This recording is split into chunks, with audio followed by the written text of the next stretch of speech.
Hey, GoCast listeners, this is Zack, and it's just going to be Scott and I this week on the podcast talking a whole hell of a lot of Final Fantasy VII.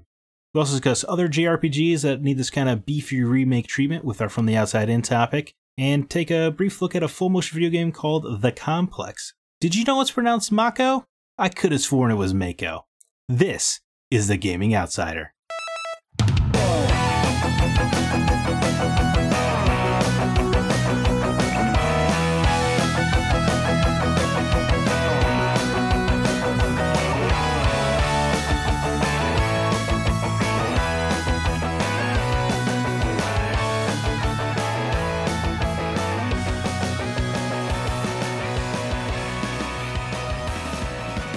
Greetings, programs, and welcome to episode 290 of The Gaming Outsider, a video game podcast with a focus on our incredible community.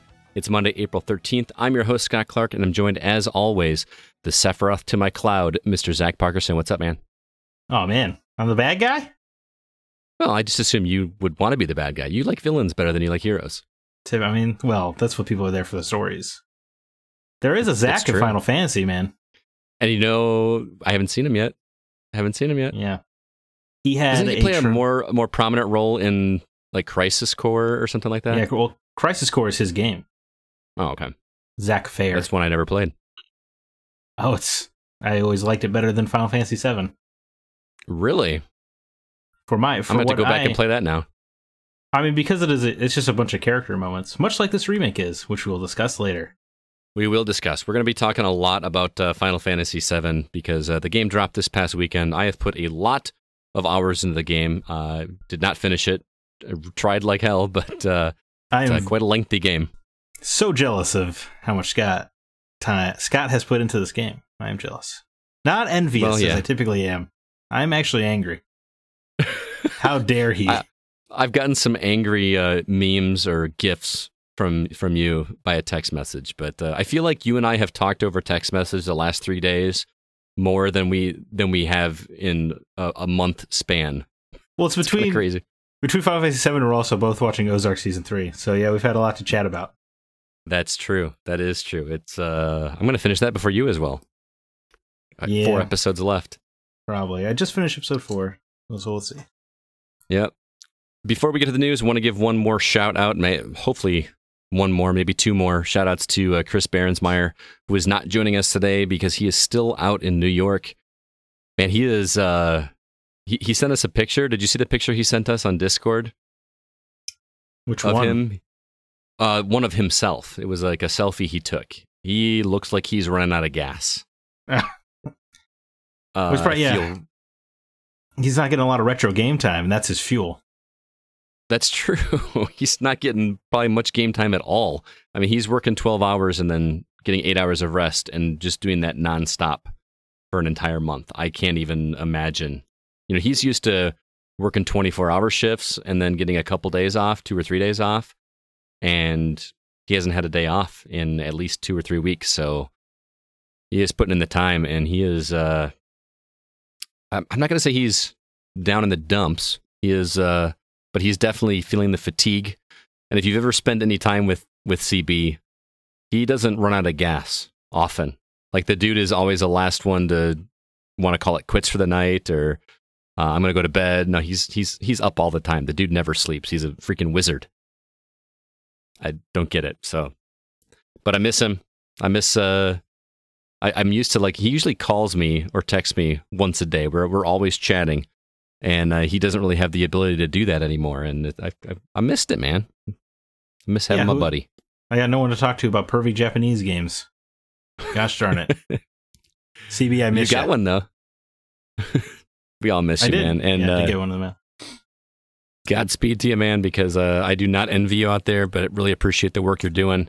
And keep it up. I think he said another 2 weeks, maybe a week and a half, he gets to come back. So, hopefully things start turning around over there. Things are obviously kind of up in the air, but let's go on to bigger and brighter things. It is time for the week's news.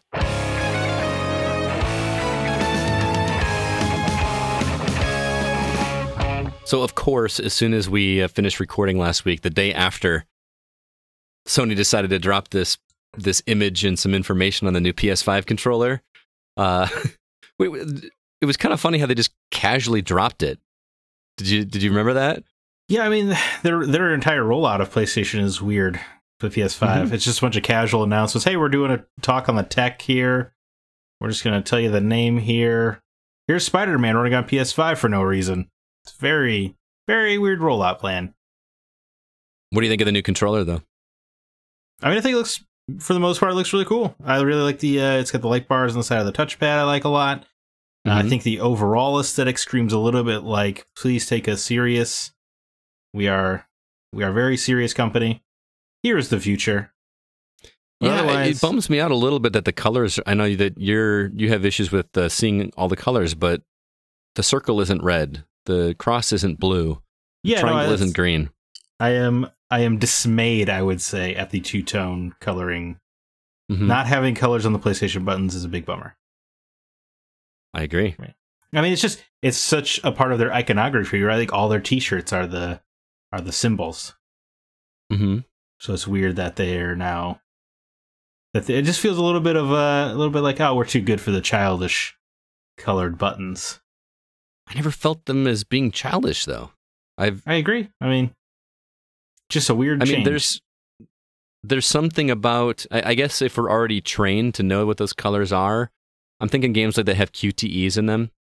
And part of what helps me remember which button goes to which placement on the face of the controller is the color. I see the color before I see the shape sometimes. You know, I see that flash of green, I know I'm pressing the triangle button. Yeah, that's a good point. You know what I mean?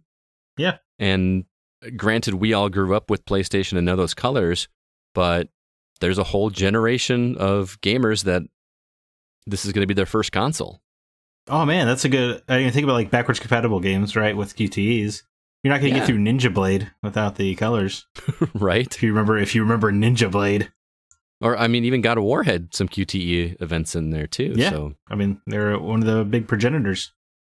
I think the big thing about this is the name of it. They've gone away from the DualShock name because we had DualShock 2, DualShock 3, and DualShock 4, and they're calling this the DualSense. No number, just DualSense. Right. But there is a reason for it because they've got this haptic feedback stuff going on. How do you feel about haptic feedback in a controller? Sure. They got to innovate somehow, right? And if this is the big... So you're going to feel resistance when you're pulling back a bow and such like that? That I like. I mean, the other thing they said was something about with the triggers, you'll feel let me look up the phrase that they said. You'll be able to feel the slow grittiness of driving a car through the mud, which I guess there's some realism, but I that's something that I need to feel in my hands and to know if I really care. Right. I was going to say, for me, it doesn't sound like something I need, but I think if I was when you told me when Rumble was coming out, I would have also said I didn't need that. And now it feels weird without it. Right. And now when they did the 6-axis, it felt super weird without it. Mm-hmm. Yeah. Do you think they'll eventually roll out a DualShock 5? I think so. The DualShock 5 will be the elite controller of, the equivalent to PlayStation. I think you're right on the money. Yeah, that'll be a $150 controller. It will have the back buttons. It'll have detachable everything like the Xbox Elite controller does, and it will be called the DualShock 5. And part of your monkey brain will want it because it's the 5th iteration of the console, the controller that you've grown up with and loved. Hey, if I'm not going to spend $150 on an Xbox controller, there's no way I'm spending $150 on a PlayStation I'm saying, controller. Okay, for some people. Right. Not me. They'll have color on the buttons, and I'll be like, I gotta get it now. Well, have you seen some of the mock jobs that people have done with these? Yes, the fan art of the DualSense has been great. That gives me hope for some of these, because I don't have a problem with the look of this controller. A lot of the Sony fan base is complaining that it looks very much like an Xbox controller, like they've changed the look of it, which, I've always been a fan of the Xbox controller. Are you a off-center guy or offset joysticks or centered? I prefer the layout of the Xbox controller. You do? Okay. Yeah, I do as well. But I prefer the feel of the DualShock 4 in my hand to the Xbox controller. The Xbox in terms of like its girth? Like the ergonomics of it. It's a little bit more angular on the Xbox, which is weird because the 360 had the best feeling controller ever. I don't even know why. Well, I don't know why they stepped away from that. I don't get it. I don't understand the anger over it though. There's been a bunch of people making mock-up jobs of it that like made it look like the Fisher-Price controller toy, like to make fun of it. I don't understand that. Yeah, I would say I wish it was black, but that's about it. Like all black? Or even if you inverted where the black and the white are, I think it would look better. I'm trying to picture what that would look like in my head. It's just, I mean, is the console going to be white? That's a good question. Because has there ever been a white PlayStation console?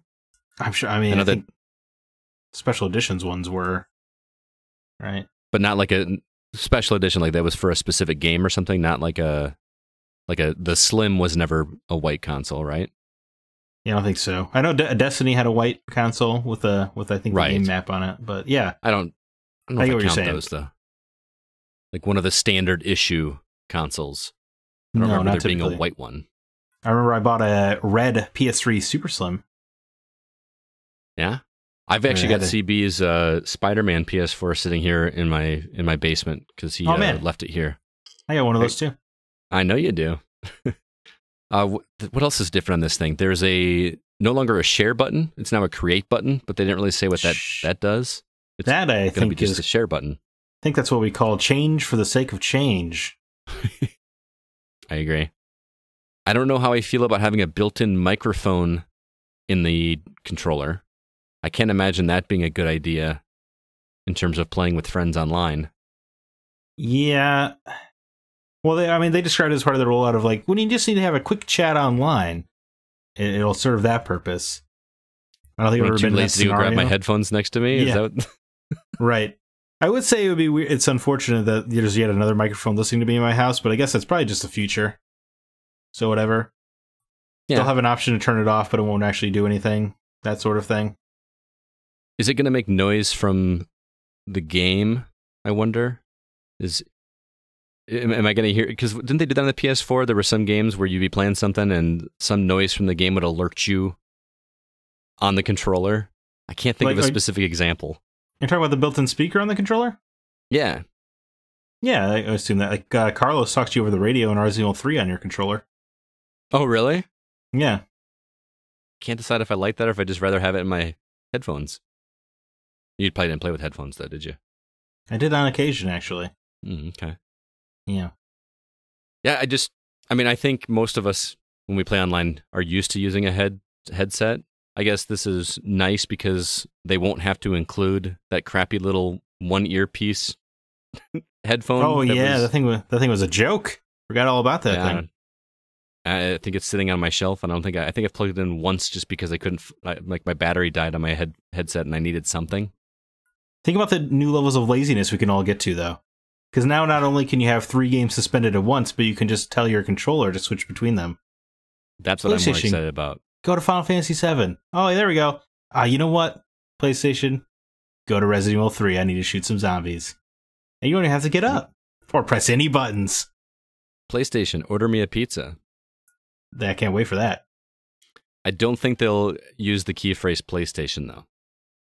Think of how much difficulty they have with Alexa.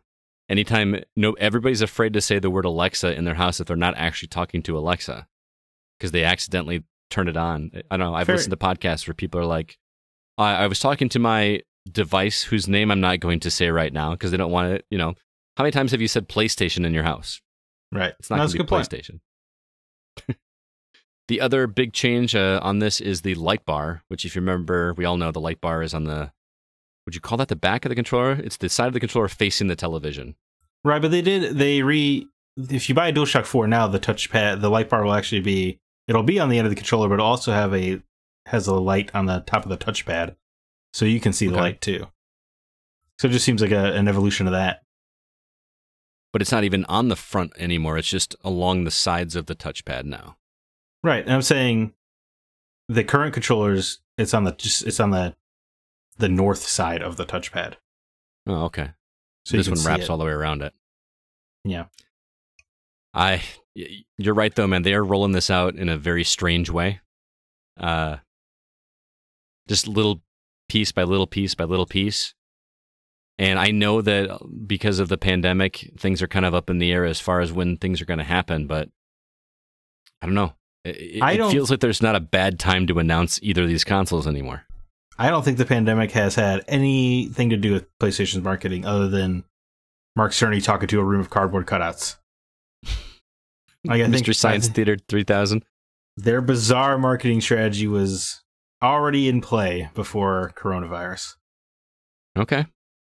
I mean, I don't know. That wasn't even really for the public. That was for devs. GDC, again, yeah, but, you know, I feel like they still would have been like, check out our GDC chat on our YouTube channel. Okay. But have they in the past? No, but they've also never just casually gone about announcing a console like this in the past either. That's true. I feel like what's going on with both Microsoft and Sony is they're both waiting for the other to jump first.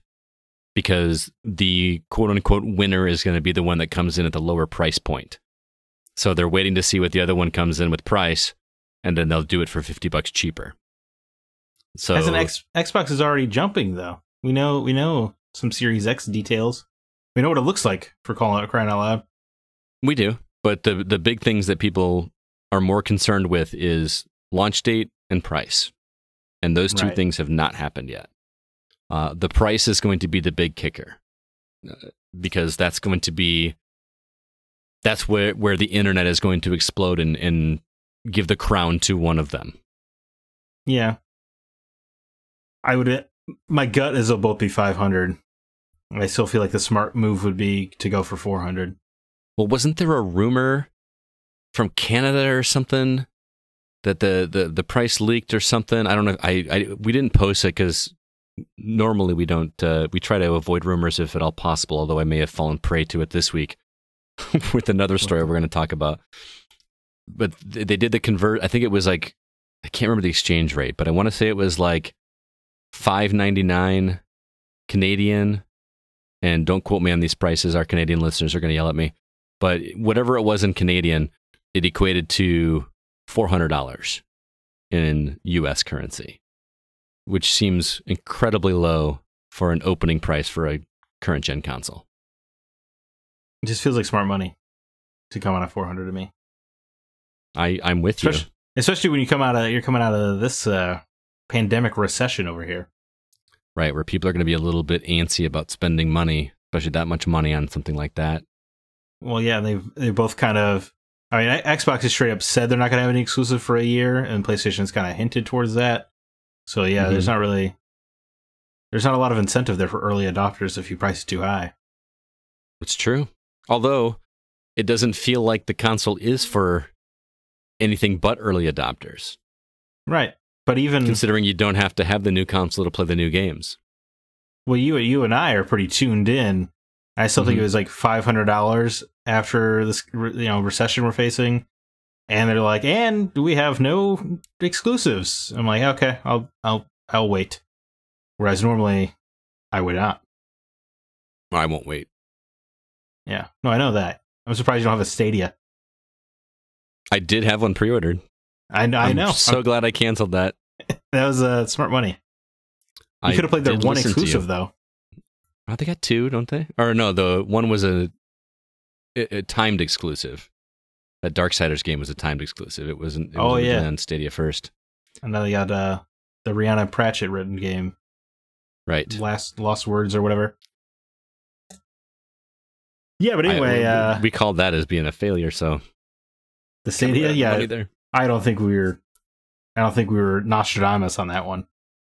No, I think that's what everybody was calling.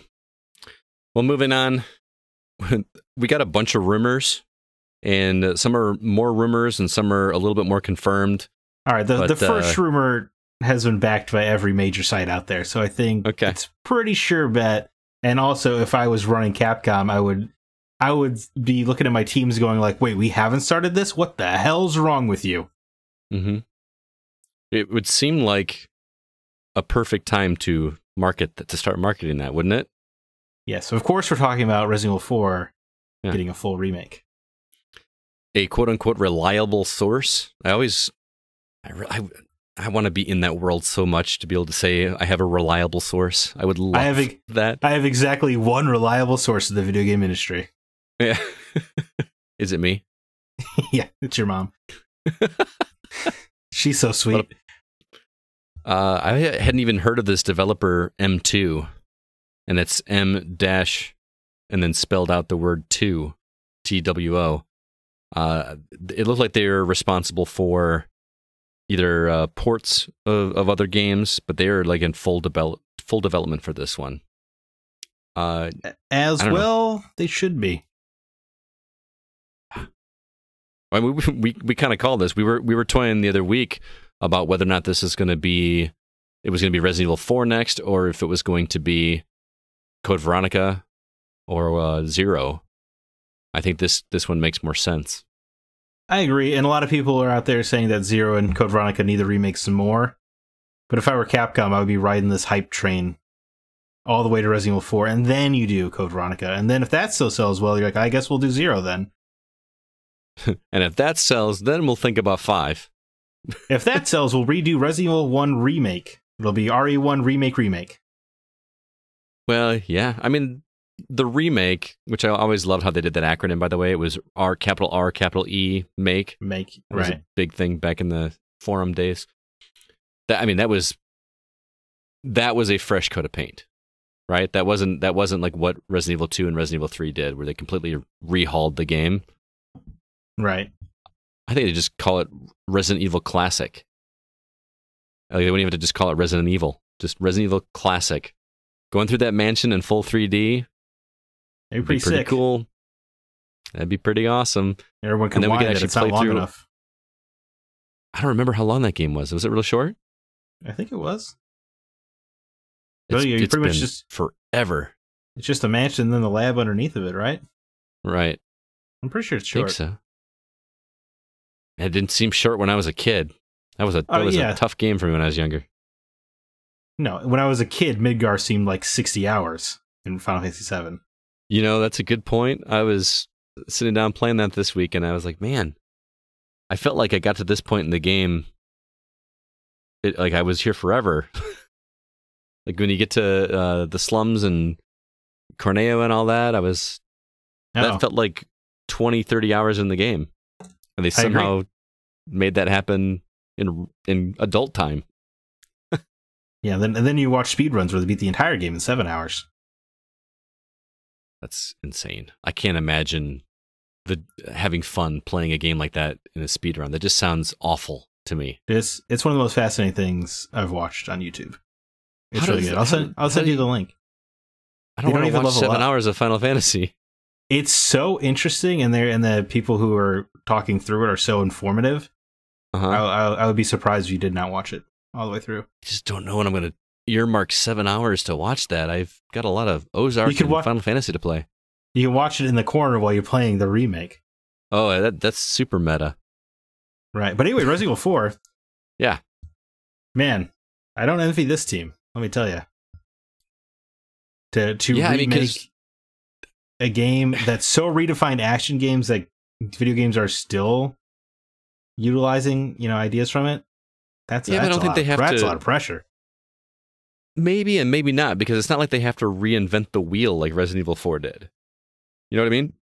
Right. They're not going to do anything different.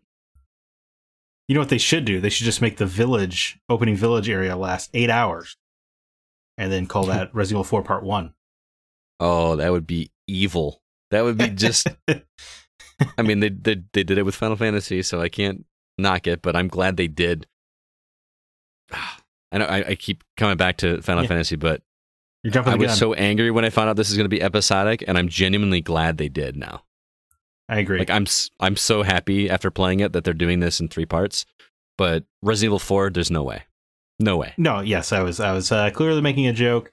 I know. But Resident Evil 4 remade in the modern era, coming out in 2022. Sign me up, son. That's one of Absolutely. That's one of those games. I mean, if I had reviewed it at the time, it would have been a definite 10 out of 10. Like that's a perfect game when it came out. At its time, yes. It has not held up as well as I would have liked, but at the time, that was what are you selling? Right. And it's just, I mean, action just had never, the camera angle had never been done before, for crying out loud. And now every game, that's how you shoot. Yep. You know, that's pretty wild to think about. I hope Leon's one-liners get even cheesier. See, I don't remember them being that cheesy. I was so much younger when I played it. I mean, there were a couple, but what? Can you give me an example of the ones you're thinking of? The one that always comes to my mind is when you kill the chief of the village. The camera does like a super zoom in on Leon's face, and he goes, "Hasta luego." It's so great. And then I can't imagine they'll have this beat, but you know the little like Napoleon Bonaparte character that's super late in the game that he runs the castle. He's like a little kid that you fight. Okay. And he's the reason he always goes, Leon Scott Kennedy. He always has his middle name. That's where you get it from. I think yeah, for sure. I'm realizing that right now. But he straight up makes like a Matrix reference where he's like, Mr. Kennedy, did you get my package? It's a straight up Matrix line. That is so dumb. Cannot wait. Will they bring the QTEs back? Do you think they will? Well, they did in 3. After reading your review, you said there was QTE stuff in the chase sequences, right? Yeah, but they weren't like, it wasn't like button presses on the screen. It was just heavily scripted. But I wonder if, I feel that Resident Evil 4 just almost wouldn't feel right without them. I wonder if they're going to keep that campiness in the sequel, if they're going to go super serious, because it sounds like that's part of what you loved about Resident Evil 4 was the cheesy nature of it. Yes, without question. So did they keep that and make it look like Resident Evil 2 and Resident Evil 3 and then have this goofy... I mean, Devil May Cry 5, I guess, did, right? Yeah, Devil May Cry 5 excelled at it, I would say. But I would say Resident Evil 2 and 3 still had their moments of cheesiness. But yeah, 4 is like an over-the-top, ridiculous action movie. I mean, the president's daughter tries to seduce Leon at the end of that game. She's like, I have to go back to my dorm for studying, but I'm sure I could be distracted. Like, that's so dumb. I need that cheesiness back. I don't know. I think I'd rather have a serious take. You could just go back and play the original if you want it. Oh boy, here we go. Here's this argument. What do you mean? Well, that's a lot of people's arguments for remakes. Just go back to the original and play it. But you just said it was almost unplayable, Scott. You're right. No, I meant if you wanted to experience it as it was, you can play it that. I'm not saying it shouldn't exist. Yeah. I'm just saying I would much rather have the fresher experience. I'm still on board for a serious take, but I do. I mean, even the merchant is cheesy. What are you buying? That's cheesy. I mean, the merchant has to be in there. Like 100% has to. You can't not put the merchant in the game. I will give you that. It is as important as a certain plot point in Final Fantasy VII. I would agree. Just as core to the experience. I don't even know who did that voice acting. Do you know who did that? You want to get the same guy back? That's what I'm wondering. Is he still working? Yeah, I don't know who did that. Yeah. I will have to look that up maybe during a break or something. I'm sure in the modern era they'll get Troy Baker to do it. I was thinking Mark Hamill. Oh, he'd be tremendous. I was just making a jab at Troy Baker showing up and everything. That's true. Mark Hamill would be exquisite as the salesman. He would. Well, let's go ahead and move on very quick. These two are rumors. Well, one's a rumor, and one is something that actually happened on Twitter. Let's start with that one because that's a little bit more credible. Remember Crysis? Somewhat. Yes, I played 2 and 3, but I did not play the original because that was a PC game. Exactly. It did. I think it did come to console eventually. I think it did as well. Did it? I never played it, but that was always the game that was to test the limits of your PC, right? That was right. That was the joke. Oh, my rig is great. It can almost run Crysis. Yeah, exactly. Anyway, Crysis has a Twitter handle. It's a verified account at Crysis, which, by the way, is for this purposes is spelled Crysis. And I looked at the account and checked it out. They haven't tweeted in 4 years until today. 4 years. 2016 was the last time they had any kind of tweet out there. And today they simply tweeted 2 words, receiving data, and that's it. And of course, it got retweeted thousands of times and commented and saying, what does this mean? Are we getting another Crysis game? Are we getting something different from Crytek? Didn't realize Crysis had such a fan base. I was pretty popular. I think Crysis was just a cool game. I wouldn't say it was super fun, at least for me, but it was cool. Like what you were doing and what the suit could do was the epitome of cool. You were like wish it were more fun to play. You're the Predator with a machine gun. Yeah. I'm intrigued to see what they do, but again, it's a tease. We don't have any other information other than those 2 words, and that's it. I will quickly say Crysis did come to console. Okay. 6 years after it came to PC. But yeah, my guess was it was just a bundle, a Crysis Trilogy bundle. Right? Wouldn't that make the most sense? That's not what it is. I mean, I say that as a guy that's not like super in love with the Crysis series like a lot of people. So, I mean, I'm not trying to poo-poo on anybody's desire to play those games again. And you know I'm not against remakes, obviously. But I'd rather have a Crysis 4. Yeah, I have no affinity for Crysis. I like the first Far Cry, which I know is made by Crytek. I appreciated that game. And its exquisite map editor. But I don't have a lot of fondness for Crysis. Okay. I did always want to play the first one, and I know that I really appreciate that they play the first half of the first game totally straight military kind of game, except you have a sci-fi suit, and then all of a sudden there are aliens in the back half. I like that. Right. That's cool. Yeah, but you can only pull that trick once. Right, and then you can't do it again in a sequel. Yeah, I feel like maybe that led to 2 and 3 not being as memorable.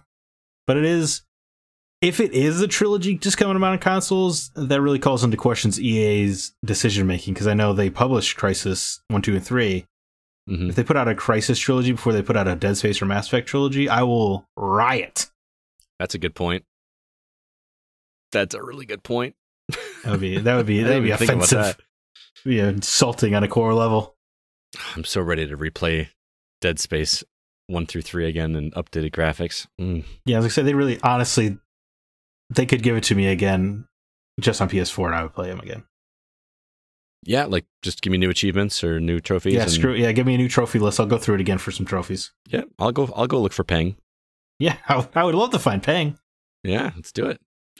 And one more, and this one is a legit rumor, and I actually feel kind of bad for posting this one on social media because it came from 4chan, which was not a super reliable source of information. Dangerous website to go to. Yeah, but they this picture started circulating around the internet, which looked very official. You know how whenever Microsoft does a event, I don't know, it's got like a black background and it's got their logo and everything, and the font looked identical to what Microsoft uses. And it had the Microsoft logo and it had the Sega logo. And it said tune in on something like June 14th for information. And the internet kind of exploded for about a half an hour before everybody realized where it came from. But that brought up a lot of questions. Is it fake? Is it real? And I mean, here's the thing that makes it kind of believable is that Sega's been struggling, right? Yeah, and Xbox and Sega have a relationship going back to the first Xbox, right? After the Dreamcast failed, Jet Set Radio Future, Panzer Dragoon Orta, what is it? Project Gotham Sega GT Racing. Sorry, that's what I'm thinking of. Like their games came over the Xbox pretty fast and furious there for a while. A lot of like Jet Set Radio Future was an exclusive, right? For what that's worth. So maybe that's what somebody had decided to do to try to start this rumor, because it does make sense. But the idea of the thought was that maybe Microsoft would be acquiring Sega, which would be huge. That would be huge news. It would. I know Sega does fairly well with because they own Creative Assembly on PC. I know that makes them a lot of money with the RTS games. But I mean, Sega can't be doing that bad. I don't know. I would think doing. I would think an exclusive publishing deal makes more sense first. You know, like Sonic, we'll bring Sonic exclusive to the Xbox or something like that. Yeah. You need something to counteract, you know, like Final Fantasy VII is a year-long exclusive on PS4. You need something to battle that kind of stuff. Do you think Sonic is enough? I think every Sonic game sells pretty appreciably, Scott. Yeah. That movie made a bunch of money. Kids love Sonic. I love Sonic. Did you ever see it? The movie? Yeah. Yeah. I don't think we talked about it. It was fun. It's fun. Yeah. I mean, what more could I have wanted? I like the tag quite a bit after the credits. Yeah. I don't even know why I didn't even think that would happen, but it was perfect. Yeah, and Jim Carrey was pretty perfect as well. Classic Jim Carrey, like old 90s Jim Carrey was back. It was great. Liar Liar Jim Carrey was on the screen. Yep. Great. I thought it was a good movie, but I'm more interested in what the sequel could do. I'm with you. All right, that's it for the news. Before we move on to our topic of the week, I do want to give a shout out. We have 3 new patron subscribers over at patreon.com/thegocast. Want to give a huge shout out and thank you to Adam Zed, Carmel Bear, and Brian Regatti. They all signed up for a $3 monthly subscription level, which gives them access to all of our bonus content. That includes, most recently, our Retro Outsider episode where we talked about Super Mario RPG, and also our Break the Seal episode where we talked about God of War on PS2. We had a lot of fun doing those episodes, and if you would like to check those out, consider helping us out a little bit and throwing $3 at us, and you'll get access to all that bonus content. Again, the website is patreon.com/thegocast. We're working on new episodes for this month as well, including a Break the Seal on Super Metroid, which Nate is playing for the first time. And also, we're looking at a Retro Reminisce episode on Chrono Trigger on the Super Nintendo, which I have to work on next after I finish Final Fantasy. So April's a big RPG month for me. I'll just say that. Looking forward to talking to Chad about that one because that's one of his favorite games of all time. All right, with that, let's go ahead and jump into the From the Outside In topic.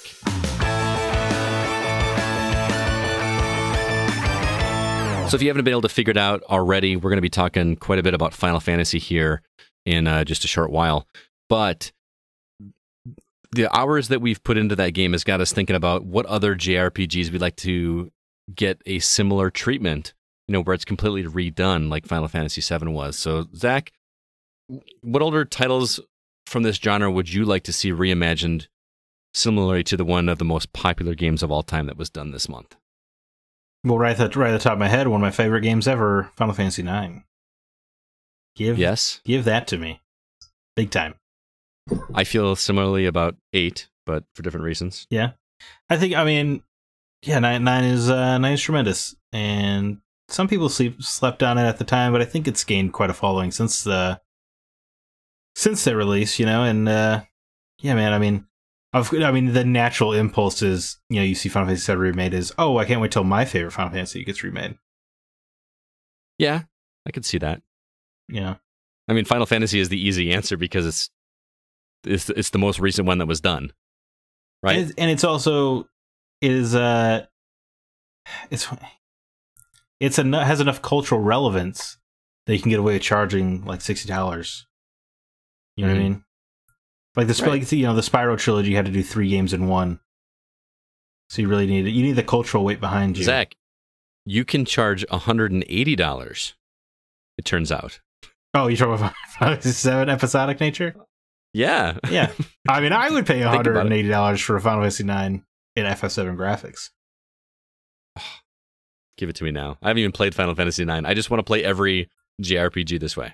Right, that's really what opens the door is... Yeah, and the combat system in FF7 Remake is top-notch. What's the story in 9? Because you keep talking about it so well. It's very... Like it was supposed to be like a very classical kind of fairy tale. It is very much the princess and the pauper, like the thieving scoundrel and the rebellious princess, butting heads, falling in love. It is absolutely a love story, which I know Final Fantasy VIII is very much a love story as well. And it is, it's just great. And then, of course, it gets into all kinds of Japanesey nonsense of other worlds and clones and all that Does the main stuff. character have a tail or something? Yeah, Zidane has a tail, but it's just kind of like the king gets turned into a frog, like that kind of that kind of classic fairy tale stuff. And it's just very good. A lot of great characters, some pretty dark ones, like Freya, one of your party members, is in love with a man who lost his memory during the war. Mm-hmm. So she's in love with a man that can't remember her. They were like married, and he just has no recollection at all. That's kind of sad. And the villain Kuja is this very effeminate man who like walks around in female lingerie and stuff. He's quite a memorable character. And he's really good, very menacing. All right. I'm intrigued. One day I'll play it. Well, hopefully on PS5. Yeah, right. Well, that'd be nice. Any others? Parasite Eve also came to mind, if that counts as a JRPG. I think it does. I mean, because we could kind of debate what the terms mean, because JRPG just means Japanese role-playing game, but we've kind of here in the States equated that to turn-based combat, right? Yeah. Yeah, I mean, I think technically Parasite Eve still had turn-based combat. It did very much have turn-based combat, yeah. I think that would be a smart one to update. That was such a cool combination of modern police officer with supernatural elements that I had never seen before, and I thought it was great. I'm with you. Bring that with current graphics, I'd be all over it. Yeah, I mean, it's just it's very one of a it is a very one of a kind game because nothing ever took its combat afterwards. Mm-hmm. And then for me, yeah, which is insane. I know the closer you get to its combat is Vagrant Story, because it also uses like a dome grid, but it's melee and it's very different. But I would love to play Vagrant Story in the modern era, because people keep talking, and I've heard how great the story of Vagrant Saga is, but it's it's just like a lot of PS1 games. If you don't have the affinity for it going in, it can be kind of hard to swallow. Right. And the character models in that game look especially terrible. And it would just be nice to play that. And that's kind of a under the radar one. Also, I don't like that all three of my choices were Square games. Why? Square makes good RPGs. Man, I get a little variety, but it is what it is. Phantasy Star 2. So you've played a lot more RPGs than I have. I played like 3 hours Phantasy Star 2. But it did the FF7 plot trick before FF7, if you know what I mean. Oh, really? Yes, but FF7 gets all the credit. Interesting. Yeah, and it's a sci-fi JRPG. So that's cool. That is cool. I can't think of too many of those, actually. Yeah, other than like Star Ocean, which is its own brand of wacky. Mm-hmm. What about you, Scott? Well, for me, like you said, the immediate discussion goes to your favorite Final Fantasy. Final Fantasy VIII is one of my favorites. I wouldn't say it is my favorite. What would you say is? If you know, boy, that is. Didn't mean to put that kind of pressure on you. It's hard not to say 7, man, because it was one of the first ones I played legitimately and finished. And there's just so many parts of the original that worked for me in terms of the music and the character names and the materia system. And, it was one of my first RPGs. So, oh, man. Oh. So I was going to totally... The reason I love FF9 is its ability system. Because you'd have to... Oh, okay. Because much like... I can't remember if this is the case in the original Final Fantasy VII, but in the remake, you equip certain weapons and you get... If you use them good enough, you get the skill. Do you remember that? Like the bonus attack? You know what I'm talking about? Yeah. Well, with 9, that's how you learned everything.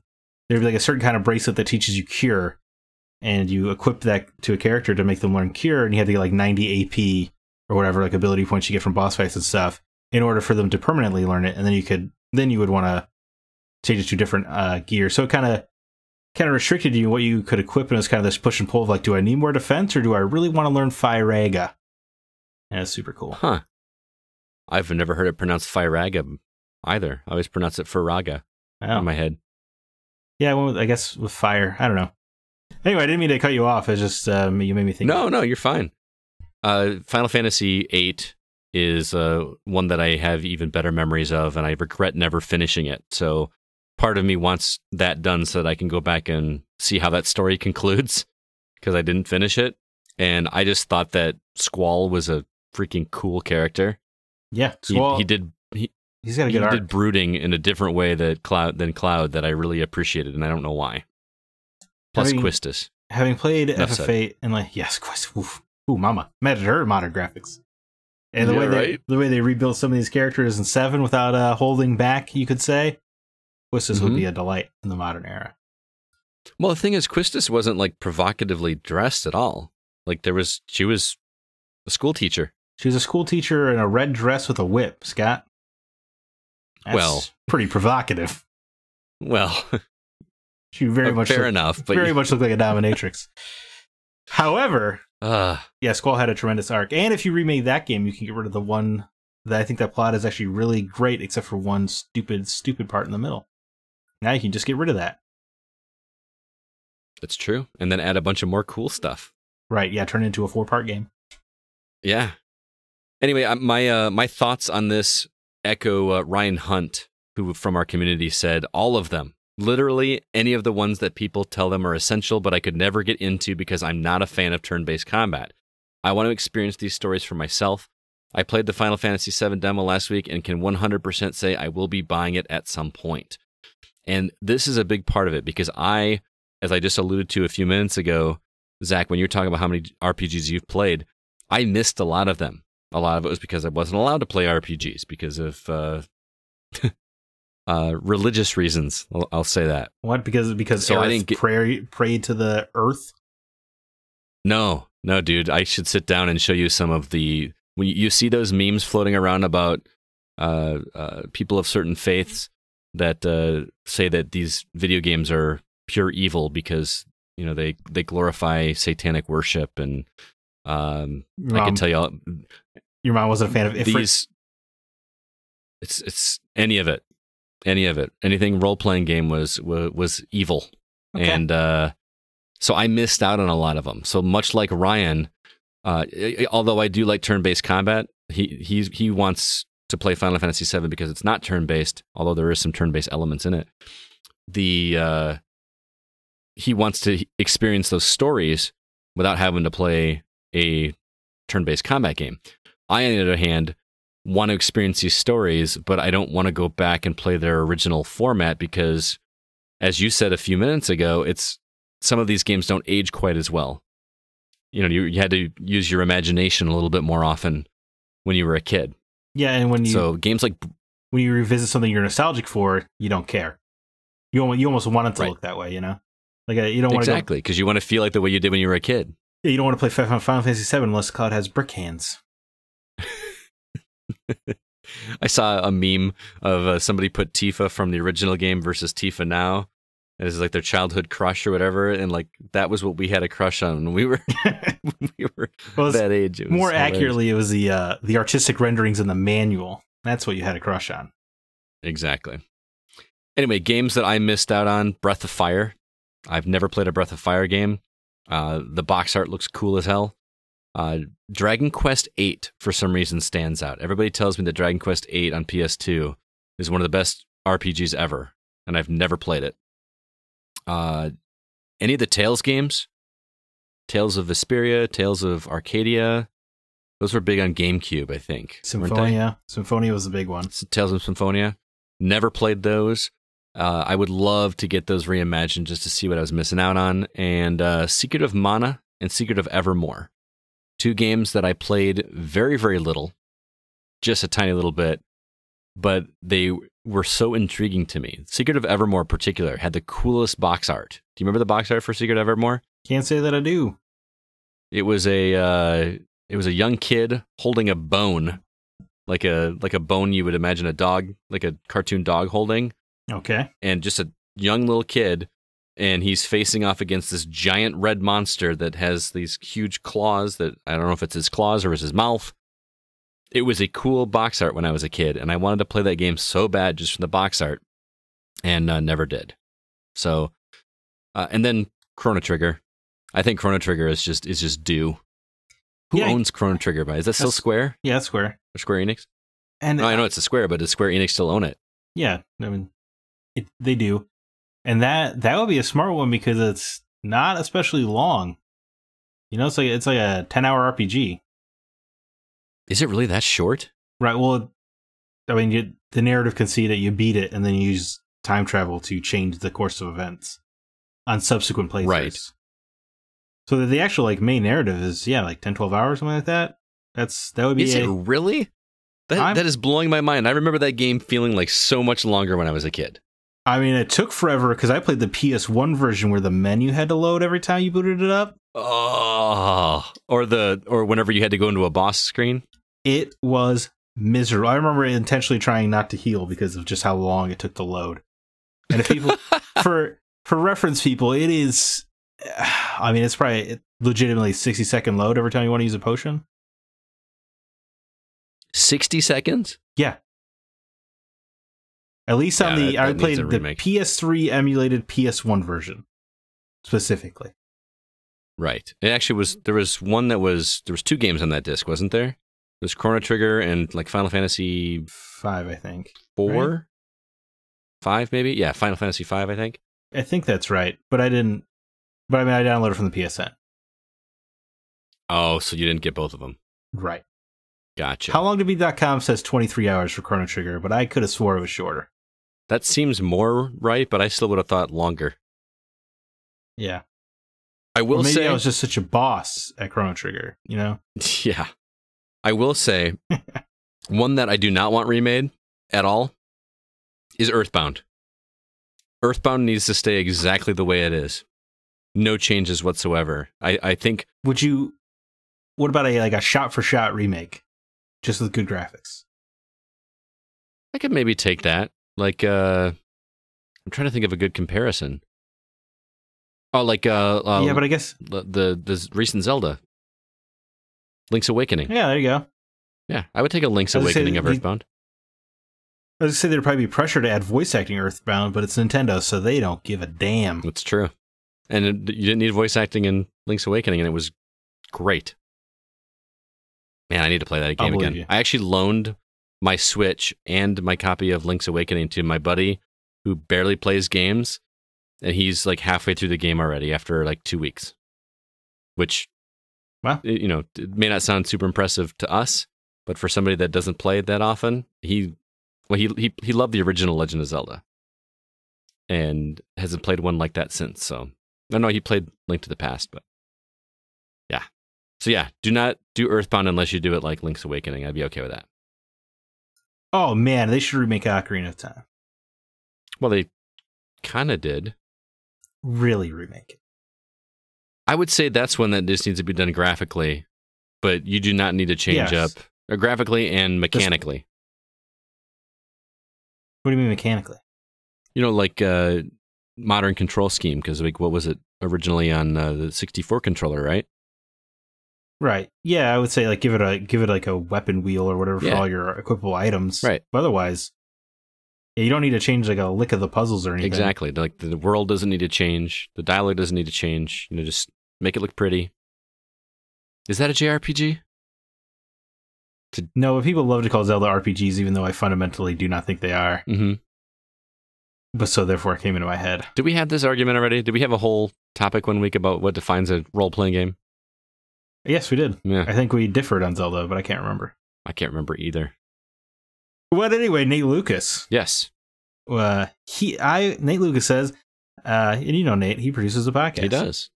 I would love to see Legend of Dragoon, Xenogears, and Valkyrie Profile. These are among my top favorite JRPGs of all time.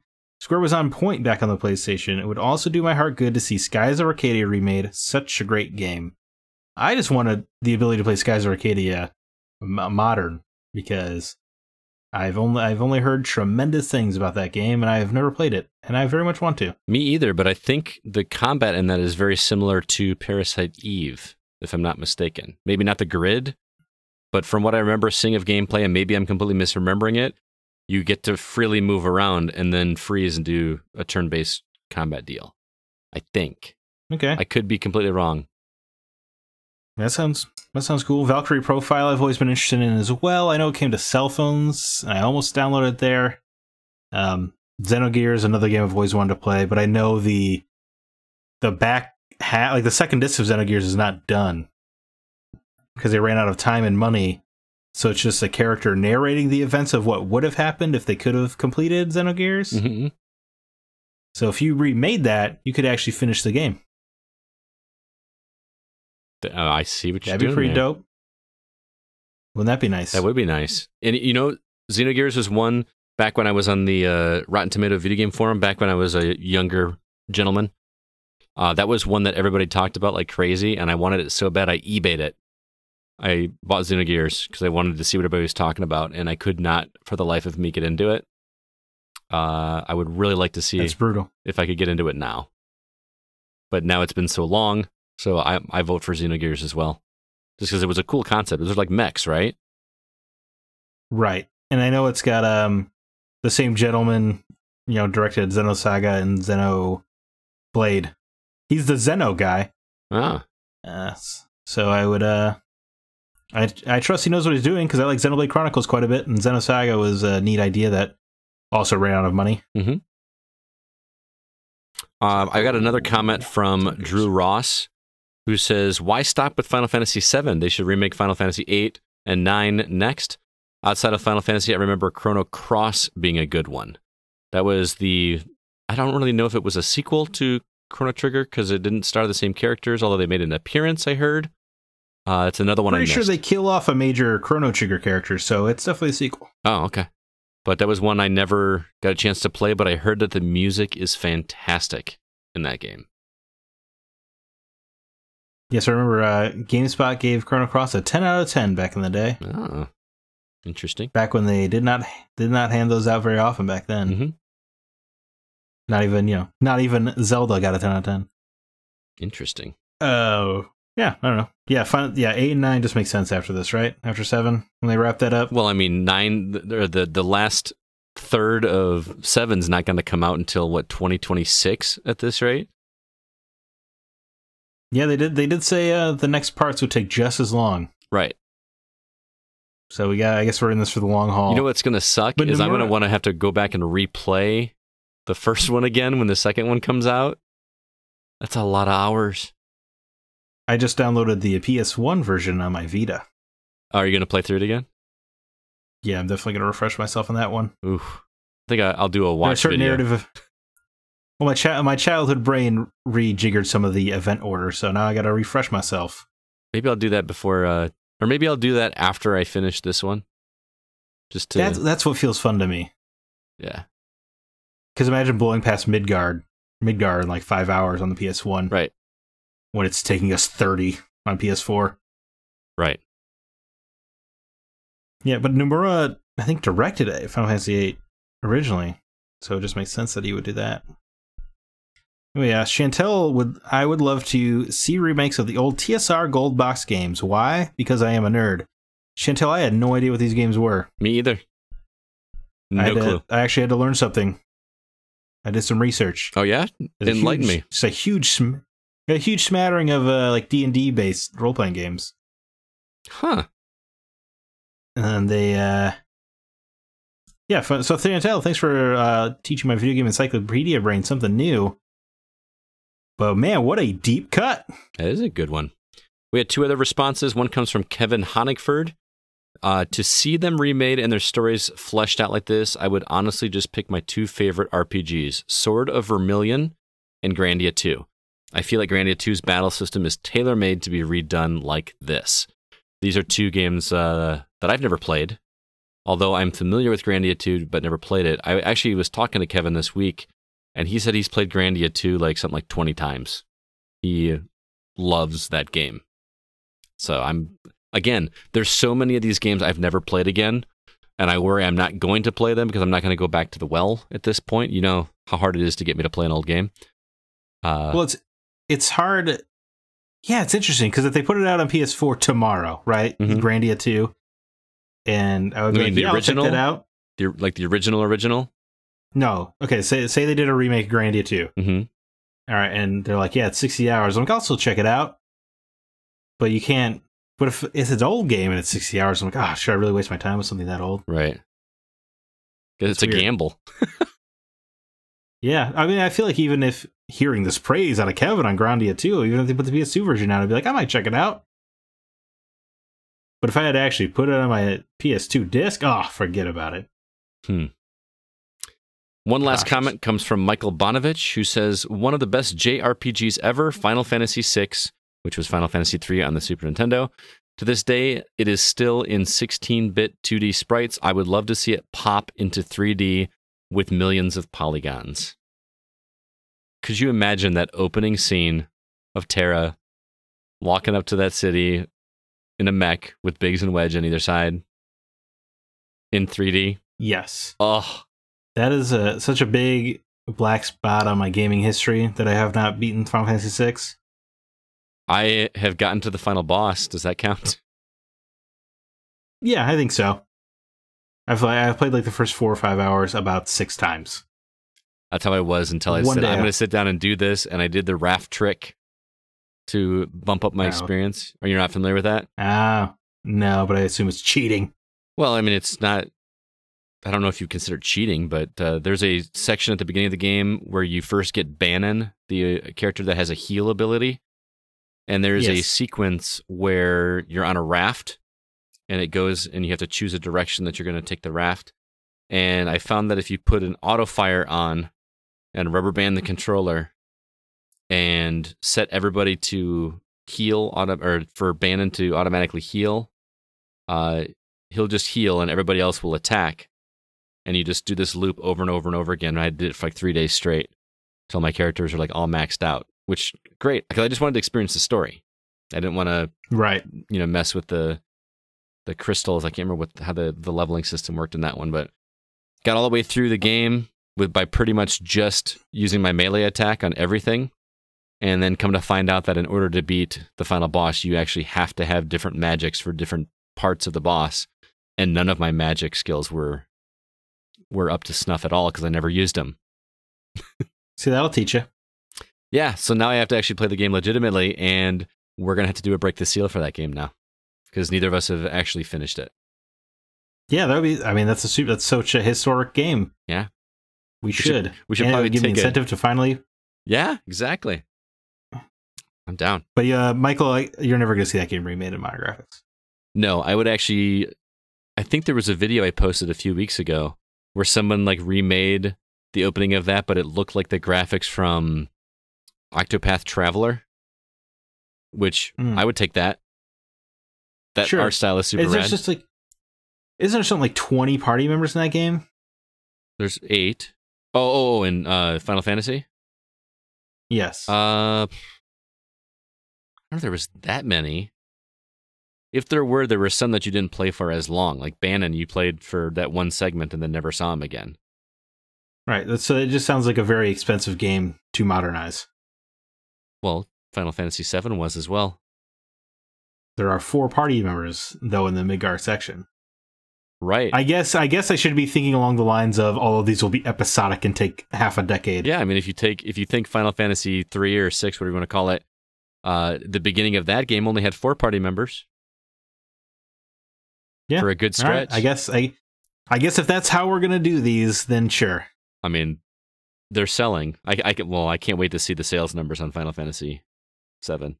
But I assume it'll be pretty all right. Well, speaking of, let's go ahead and move on, because I am chomping at the bit to talk to you, actually face to face, sort of, about Final Fantasy VII. But before we do, I want to say hello to some new Facebook members, Amanda Santos and Sean Carter. Welcome to the group. Hope you're enjoying the conversation.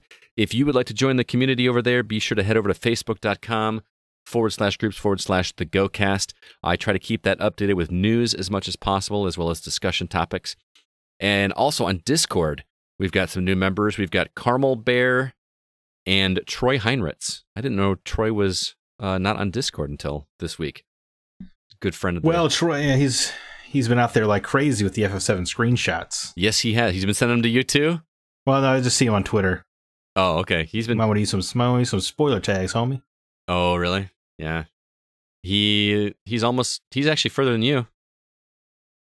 I believe it. I think he'll beat the game before I will, actually. He's on a tear, for sure. Anyway, there is a link in the show notes for this episode for our Discord if you'd like to join there. No new iTunes reviews this week, but as far as written reviews, Zack wrote a full written review on Resident Evil 3, which he played on PS4. You can read it on the site. Head over to thegamingoutsider.com to check that out, as well as all of our written reviews. And hopefully we're going to get to do some editorial stuff here in the future, too, now that I got some free time. I would really like to do that. But yeah, no, we always talk about that. One day we'll actually strike. Well, now I've got time. I don't have any excuse except that I'm playing Final Fantasy. Speaking of, there is that. Let's get into talking about the games we've actually been playing.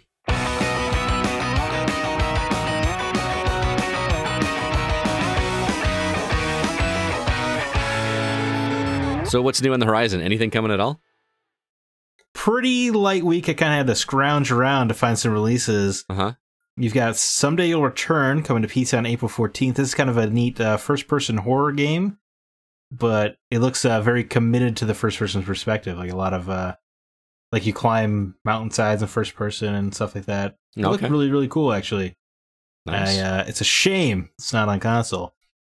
And you have A Fold Apart on Switch and PC April 17th. It's kind of a cute-looking puzzle games where there are two characters on a sheet of paper, essentially. You have to fold the paper correctly to get them to one another.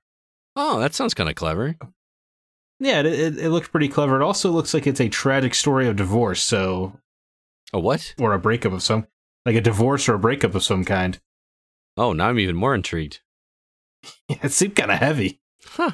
For a little... Yeah, coming to Switch. Puzzle game. Interesting. Okay, man. The time is upon us. We finally can cut loose. Yeah.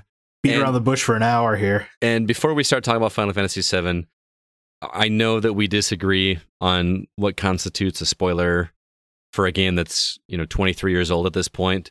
But let's can we agree for the sake of it, since some people are playing, a shockingly high number of people are playing this for the first time, that we should avoid. I have never seen my friends list all playing the same game quite like this. Yeah. I had 12 friends on my friends list playing FF7 Remake on Saturday. That's awesome. That's insane. But yes, fine, no spoilers. A lot of people are home as well, too. That could be a factor as well. Need something to occupy their time. Yeah, absolutely. I mean, yeah. There is a certain plot point that won't even happen in this game. That I'm upset that we all have to dance around. Because I think it reduces the cultural significance of the art that is Final Fantasy VII, but whatever. It's going to be real hard for people to avoid that spoiler for the next 6 years. It would sincerely be as if they were putting the Star Wars trilogy back into theaters and everyone was like, okay, guys, but don't ruin that Vader is Luke's father for everyone. Right.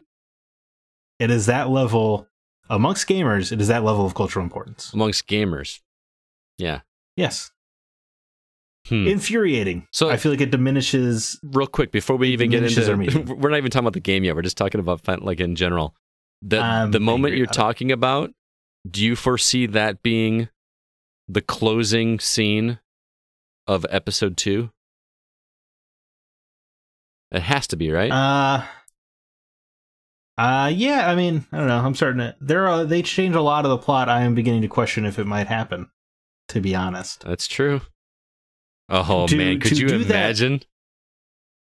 Well, yes, the plot point we're dancing around, I think, would be very ballsy to still do in the modern era, and it would also be ballsy to not do. And I really think they're actually kind of stuck between a rock and a hard place. Mm-hmm. And I do not envy whoever has to make that specific call. That's true. Because they are changing. Final Fantasy VII Remake. It changes significant things. It does change significant things, and there are a couple things that I picked up on in my playthrough, which I'm still working on. How far are you, by the way? I am just about to meet Mark Hamill. I have heard it wasn't actually Mark Hamill, though. Oh, well, I'm about to meet Don Corneo. Don Corneo. Because I actually looked it up and was like, that sounds like Mark Hamill. And I thought part of the marketing was that he was in there. I didn't see marketing. I looked it up on IMDb, and it is not Mark Hamill. Well, IMDb is not the most reliable source in the world. What is the reliable source for voice actors for video games? Is there one? Well, there's behind the voice actors, but I mean, IMDb is just, I mean, isn't that user curated? I don't know. I mean, it's not like a Wikipedia. Like the person that makes the movie puts the stuff up there, right? Okay. I think. Yeah. Fun fact: I'm on IMDb. Jesus, yes, you are. I am. Anyway, can we talk about the game now? Where do you want to start? No, I'd rather talk about Mark Hamill for 17 minutes. Yeah. Where do you want to start talking about this? Yeah. Oh, Fred Tatasciore is Don Corneo? Yes. Is the remake? Mm-hmm. Okay. That's Baird. He's so cool. And it makes sense. So anyway, we both avoided. Boy, I don't know. Yeah. We both avoided the original trailer, right? We both avoided the trailer, the opening sequence, like the first 5 minutes of the game or whatever. We both skipped it. Although we played the demo at E3, but we didn't watch the new final trailer or whatever, just for comparison's sake. What are you talking about? How the game opens up. You know, an overshot of Midgar, and the music plays. Aerith drops a flower, gets stepped on, and then the bombing run mission. Like, that was available online to watch, and we had No, I did not play the demo. I didn't play the demo either. I downloaded it and I didn't play it because I don't know. No. I was like, I'm good. Well, I know I'm going to play it. Yeah, I didn't need to. It didn't let me save my progress, so I didn't care. Yeah, that doesn't make any sense. So I'm telling you, man, the first time that logo popped up and that intro theme song came, I just got goosebumps, and I was so giddy and excited that I was finally here. It was fantastic. Yeah, man. We both walked away E3 adoring the hell out of this game. Yeah, I think that was our most anticipated after that conference, for sure. So where do you want to start? Do you want to talk about how it looks? Do you want to talk about how the combat system works? I mean, I think everybody kind of knows. We talked about it before. Right. Well, I guess, I don't know. Well, we could talk about our expectations going in, I guess. I could tell you, I always liked Final Fantasy VII, never loved it growing up. I always liked Cloud a lot. Like, I got his amiibo and stuff. But for me, it was one of the instances of, like, all of my friends growing up loved and adored Final Fantasy VII to an annoying degree. And I was, like, the one guy who liked Final Fantasy IX. There was one other guy who liked Final Fantasy VIII, but who cared about him, right? Hey! And Final Fantasy VII... yeah, so I always knew how important it is. I appreciated it more as I grew up for its role in history, but it was never, like, one of my favorite Final Fantasies. Huh. But because of that demo that we played, I was jazzed for this remake. That's interesting. So you didn't have a super love for the original, played the demo, and all of a sudden you were on board. Yes. Yeah, I mean, I would have played it anyway because, I mean, it just looks incredible. And I did like Final Fantasy VII. It's just not, it does not mean to me what it means to most people. Like or me. A lot of people, rather. Yes. I think a lot of it was that Final Fantasy VII was one of the more accessible ones at the onset for a lot of people.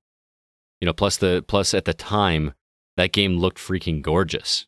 And you know, that opening sequence of Aerith. By the way, she's called Aeris in the original game. Right. Yes. Do you understand? Can you explain why is there confusion? I actually watched a 42-minute long video about this once. Okay. Believe it or not. Essentially what's happened is if you translate her name in Japanese correctly, it is actually either an S or a TH. So it's just kind of up to the translator at the time which one they wanted to go with. Just the way that word translates into in English. So he went with Aeris at the time. Square Enix marketing since then globally has preferred Aerith. So in like Dissidia and Kingdom Hearts and everything, she's been Aerith ever since, but always Aeris in the original. So this was their chance to get all of their marketing in a row and make call it her canon Aerith in Final Fantasy VII. Yes, because I say that, like, I didn't, Final Fantasy VII has never been like the game I love personally, but I I don't know. As I've grown up, I've been so obsessed with its role in history that I watched an entire playthrough of the entire game with a guy translating the Japanese to English in real time, just to see how they changed the script compared to the English version. It's a long Kotaku video series. I recommend it. It's pretty fascinating. And like I've watched speed runs of it. Like I've watched people beat it in 7 hours. So yeah, I don't know. Still fascinated with Final Fantasy VII greatly. Yeah. But I just yeah. So yeah, Aerith or Aerith, it's really up to the translator, but Square has since decided they prefer Aerith, essentially. Right. That's interesting to me. That was the most fascinating, and the guy translating it on those videos, that he thought that was the most interesting thing as well, is that if you properly translate it, it's really just dealer's choice. And that guy apparently made the wrong call. Yeah, I mean, I'm going with Aerith now just because that's what's in the game, but it threw me off because I didn't know that history of it, and I was going by the original game. I always call her Aerith. It sounds like you did not play Kingdom Hearts, Scott. No. Yeah. Her name is Aerith in Kingdom Hearts. Yeah. That's all. Anywho, let's talk about the combat a little bit, because this is a huge departure from the original series, which was straight up a turn-based combat. And as we talked about in our preview when we played this at E3, they have melded the two together in such a way, and I hate to use this word again, because I feel like I used this word when we talked about another game in a previous episode. The combat system in this game is exquisite. Yes. Let me use one of my trope words. It's sublime. It really is, man. It feels, the way everything flows. I know that magic isn't real. I know we did that, and people in real life don't have the ability to throw ice and fire and wind and all this kind of stuff. But with everything that I've read, like fantasy novels I've read or video games I've played that involve magic, the way this combat system works feels like how it makes sense. I don't know how else to describe that. Like, you have to wait to power up. That's your ATB gauge. That controls your item. That controls your magical abilities, your physical abilities, which took me a while to wrap my head around how to use that correctly. I don't know if you use the same strategy that I do. Do you do where, like, you find the weakness, whatever element they're weak to, exploit that, get them to where they're in the pressure state, like they go to right before they hit stagger? It's like, what is that? Am I understanding that that's just like they're like slightly disabled, but they're not quite staggered? Am I understanding that correctly? Yeah, it very much reminds me of Final Fantasy 13, if you remember that. I do, but I remember a stagger, but I don't remember a pressure. Yeah, maybe they didn't pressure. Maybe you're right. Yeah. So you use their weakness, and it gets them in a pressured state where they kind of slow down their attacks and become more susceptible to their stagger gauge, which you want to keep. You want to keep pressure on them, because if you exploit their weakness enough and hit them with enough damage, they stagger, in which case they take 160% damage for a few seconds.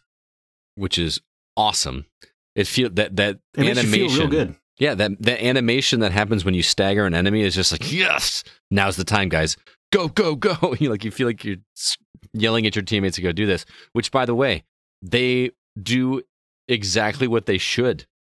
I feel like whenever somebody staggers, they just immediately go towards it, and I love that. I don't have to manage either two. Yeah. It's great. The one thing that bugs me about this, and I was actually talking to Troy about this yesterday, is that your partner's ATB gauge does not go up at the same speed as yours when you are not in control of that character. Right, it does. Yeah, so basically, your ATB gauge fills up based on how often you hit the enemy.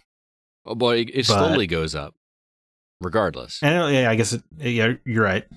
But for the character you're not controlling, it just seems to mostly just slowly go up. Mm-hmm. But you can switch to that character and increase the rate of their ATB gauge for them. Right. So it does kind of, yeah. So I'll get Cloud's 2 bars, and then I'll go over to Aerith and get 1 bar. So she's ready to heal Cloud, because then I'm going to unleash a bunch of physical attacks to Cloud and put him in harm's way. Mm-hmm. Kind of thing. It's an incredible incredibly unique way to set up strategies. I find myself even using different strategies with different parties that I have, and with different bosses. I just fought a boss that was impervious to magical attacks. I had to rely completely on physical attacks, which took me forever to wrap my head around because I was so used to trying to exploit weaknesses. I love that every battle they've expertly crafted these boss battles, which by the way are just fun as hell to just figure out. The bosses are especially because they're a little bit. I would almost call them difficulty spikes, some of them, because they're just so much harder. Mm-hmm. But that's honestly where that's really where your limits are tested, and that's where the fun comes in. But for me, it's also nice you got that just little brief window of breathing time where you can, it doesn't stop time, it kind of slows down time while you try to figure things out. And I love that they incorporated, because if you are, let's say you're Cloud, but you want to tell Tifa to do something, you can still, without switching characters, you can switch over to their menu system and tell them to do something if their ATB gauge is up enough. And it works so perfectly trying to do these combinations where, I see he's got that much left until I have him staggered. So I'm going to make sure I save this limit break for that stagger because I really want to lay into him when it's at 160%. So I'm gonna wait until Tifa has 2 full ATB gauges because I need to resurrect Barrett, but I also want to throw a magical item or a cure at him at the same time. So I'm gonna let Tifa do that. I'm gonna unleash with Cloud one of his eight. You know what I mean? I just have this whole symphony of order of operations, so to speak. Symphony is a good way to describe it. You do kind of feel like a conductor, right? I most JRPGs, I get annoyed with the battles. That screen swirls, and I'm like, oh crap, here we go again. I have yet to get into a fight where I'm just like, oh, this is annoying. There's a couple minor ones, but I would say 99% of the time I get to I'm looking forward to the fights. Right. In fact, this might be the first time in a JRPG where honestly, sometimes the story, you're trapped in a story section for 3 hours, and I'm kind of itching to get back into the fights. That's weird for you, man, because you are all about the story. And I can't get enough of this combat. I'm doing every single side quest in this game, which, I mean, it's not open world, I guess, so I don't. But I don't like long games, and this is actually, coming up on the 16, 17-hour mark, and I'm like, man, am I getting near? I don't want to be getting near the end yet, though. I just love playing this game. It's a ton of fun. And I'm getting deep on the weapon upgrade systems and the materias, and if I could, I'm away from Barrett, who I like to have specific magic with. I'm like, well, I can just kind of slot it. If I get an extra materia slot on Cloud, I can start upgrading it so that when I get Barrett back, he'll be ready to go, etc. And it's man, I'm getting deep on the systems in a way that I don't usually do. Same here. While you're at that, let's talk about that, because the way that the level up system, there's multiple level up systems in this game, which normally you hate skill trees. Right. That was one of your complaints with Doom Eternal, was that there were so many different things to level up. It felt overwhelming. Why did that feel overwhelming, but this one doesn't, to either you or me? Yeah, that's interesting. Part of it is you do level up on kind of a path, right, on every level, and not everything is dependent on, there is a weapon upgrade skill tree, but the materia is not really a skill tree. It's more of a, you make that certain thing stronger. Yeah, and you really have to be considered. And tell you what, the biggest difference is, and this is true of most skill trees, is that at the end of Doom Eternal, you have almost everything.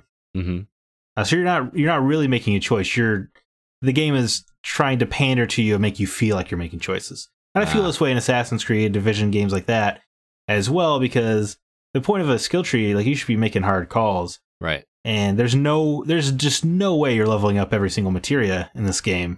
Not without grinding for hundreds of hours. Yeah, it would be insane. So you really have to be kind of considered. And the weapon upgrade skill points also do not accrue very quickly. So it really does feel like when I make a choice, it matters. Whereas in a lot of modern games, you're leveling up every 15, 20 minutes or whatever. Mm-hmm. So it really doesn't feel, it feels more intrusive than rewarding. It's funny you say that because... And you're not learning basic skills like a freaking dodge roll. Sorry. Yeah, that's God true. of War skill tree was super annoying. There was a... It took me a while to get used to not like coming into a new town, going to the shop and just buying the new weapon and then selling the old one. Like that's how Final Fantasy games work. That's how a lot of JRPG games work. You come into a new town and, oh, they're going to have the next item, next weapon and armor that I need. That's not how this game works. Like you actually get weapons, either they're hidden in the environment or you can steal them from bosses. Which oh, really? I stole a... do you remember the weapon that Aerith has? Where her staff has like two circles on... One circle on either end of it? I stole that weapon from a boss. Huh? Oh, I think you get it from a Moogle shop, right? I don't remember where you get it in the original, but... yeah, I stole that from a boss. Because I had just acquired the steal ability, and I'm like, I'm going to see what happens when I steal from a boss, and lo and behold. Dang, man. Every time I tried to steal it, it failed to steal an item, so I just gave up on it. I think it only... I don't know how it works. Is that one that's already maxed out, by the way? Like it doesn't upgrade? Yeah, there's no way to upgrade that. But yeah. And it's almost like work when you get a new weapon. It's such a tough decision to make to use that new weapon, because when you compare the two items at first, it looks like the new weapon is weaker than the old one, because you don't have all those points allotted to it. Every time you get a new weapon, you have to go in and put those skill points into the new weapon to make it stronger than the original, which is jarring at first. I'm so used to getting a new weapon, comparing the stats, and just, all right, this is what I want, I'm going to go. Doesn't work like that in this game, and it bugged me at first, but now I understand it and I get it.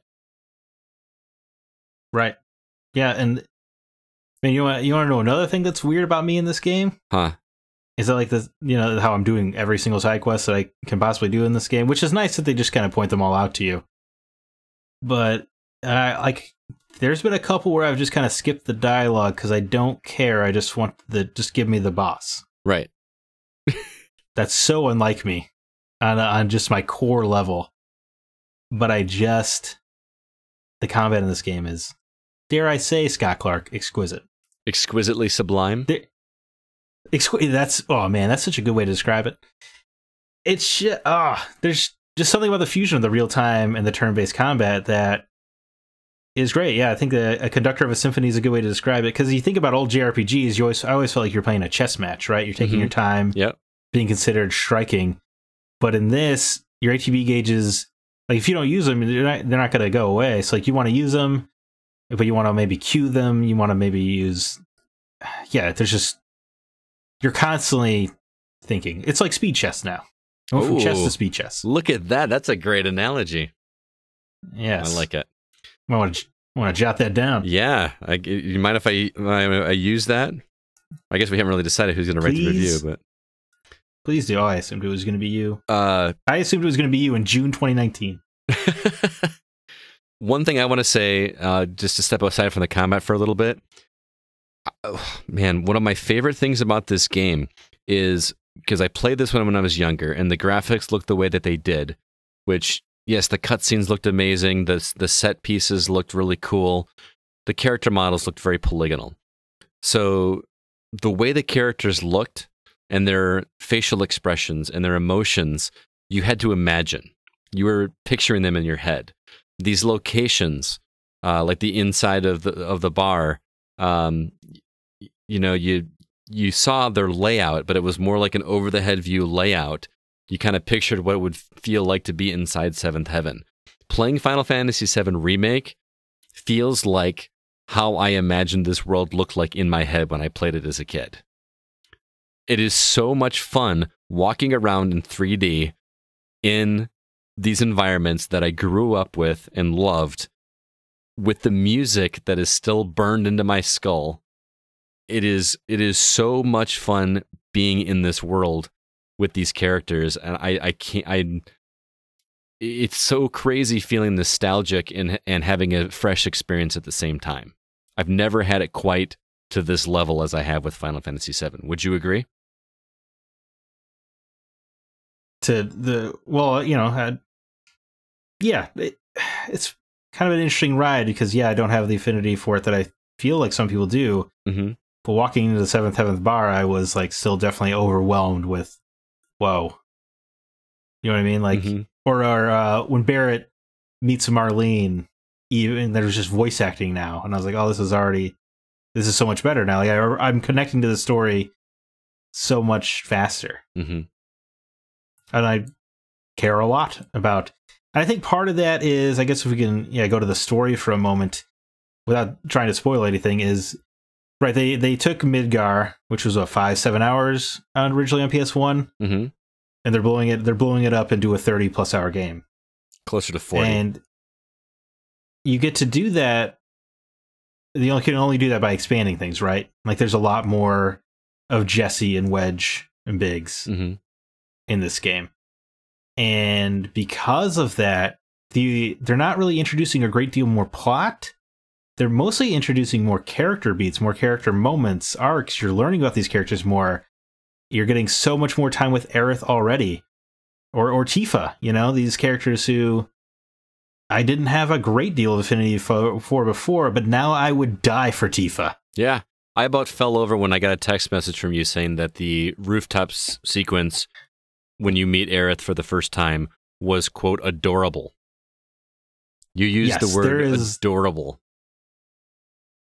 I mean, it's what, 5-10 minutes of just straight up flirting, of Aerith flirting with you. Aerith flirting with you, and she's so sad.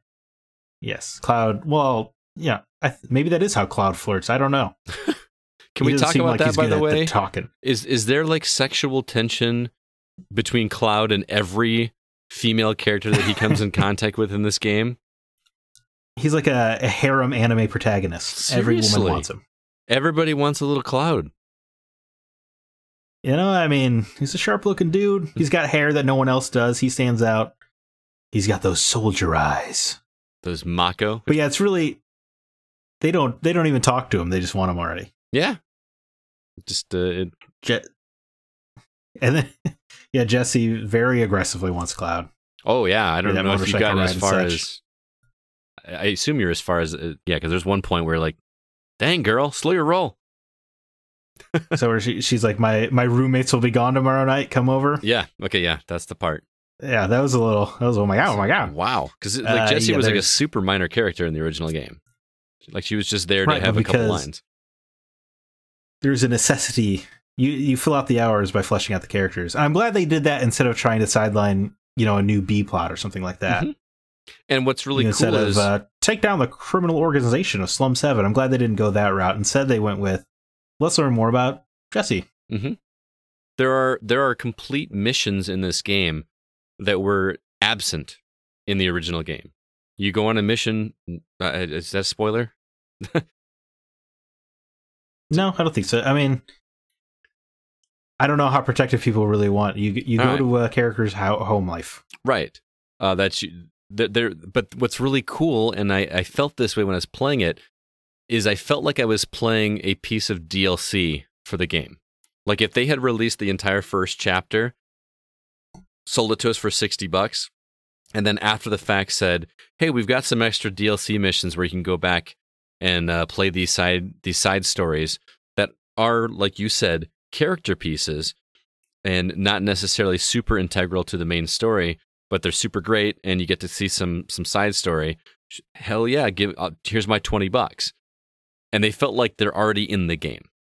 These feel like DLC add-ons that give more depth to the character, and they're selling it to us as a complete package instead of piecemealing it out and making us pay for it later.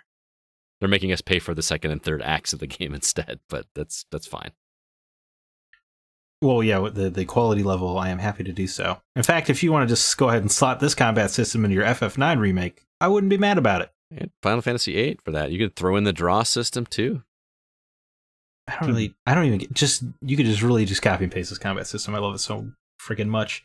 In fact, if FF7 Remakes Part 2 and 3 didn't even have like any of the narrative beats, they just changed everything, I would still play it because of that combat system.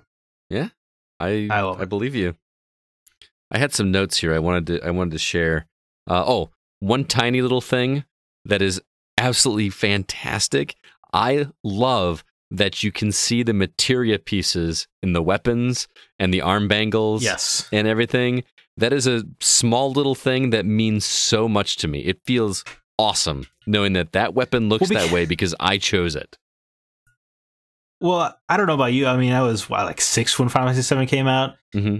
When you have the revelation of why are there 2 holes in Cloud's sword? And you're like, oh, that's probably where the materia goes. That's cool, and that's already cool. But now it actually shows up there. Right. It feels like a childhood fantasy fulfilled. Right. And I know it is such a minor thing, like you said, but man, it's so cool. Well, not only that, but even the weapons, because each character gets new weapons as you go through the story, and in the cutscenes, the weapons are the new weapon, or the new arm bangle, or the new wrist, the gloves that Tifa wears. All that stuff is in every cutscene, and including the materia pieces that are in there. There's just something that makes it feel very much like your character when you have that there, and I can't get over how cool that feels. Like I got used to the same 3 colors on my Buster Sword for a while, and then I made some changes, and I'm like, oh yeah, I forgot I'm on this now. it's so cool. Except the one time I equipped kind of a joke weapon in one area and then got a very dramatic cutscene. That was a little jarring, but otherwise, it's pretty cool. I think I know which weapon you're talking about. Yeah, I'm pretty sure you do. Yeah, there's oh man, what a game. It is. I do have. I'm trying to feel like what else I can safely say. I have one more thing I have in my notes here. I just want to say, and this is I try to take notes while I'm playing the game, and I didn't tell this to you because I wanted to save it for the podcast. Here's what I wrote. I'm just going to read you what I wrote because this is exactly what I was thinking when I was playing it. I said this game is just as much about the journey as the destination. So the new content feels great, like we're getting to know our beloved characters on an even deeper level than before, which is pretty much echoing what you're saying. But I think part of what's drawing me in addition to the combat, which I can't gush enough about, and what's drawing me into the story more than perhaps the original version did, is that you're learning these characters more. That it no longer feels like a plot focused game like I kind of feel FF7 felt. It is definitely a character focused game now. Mm-hmm. Which you can only do because you're extending it, but it is definitely more interested in the characters and the plot now. It's fair enough. I will say I do have a minor complaint, 2 small minor complaints. One is some of the voice acting is a little suspect. Most of it's really good. Just the way Japanese acting is done with the long pauses and the grunts.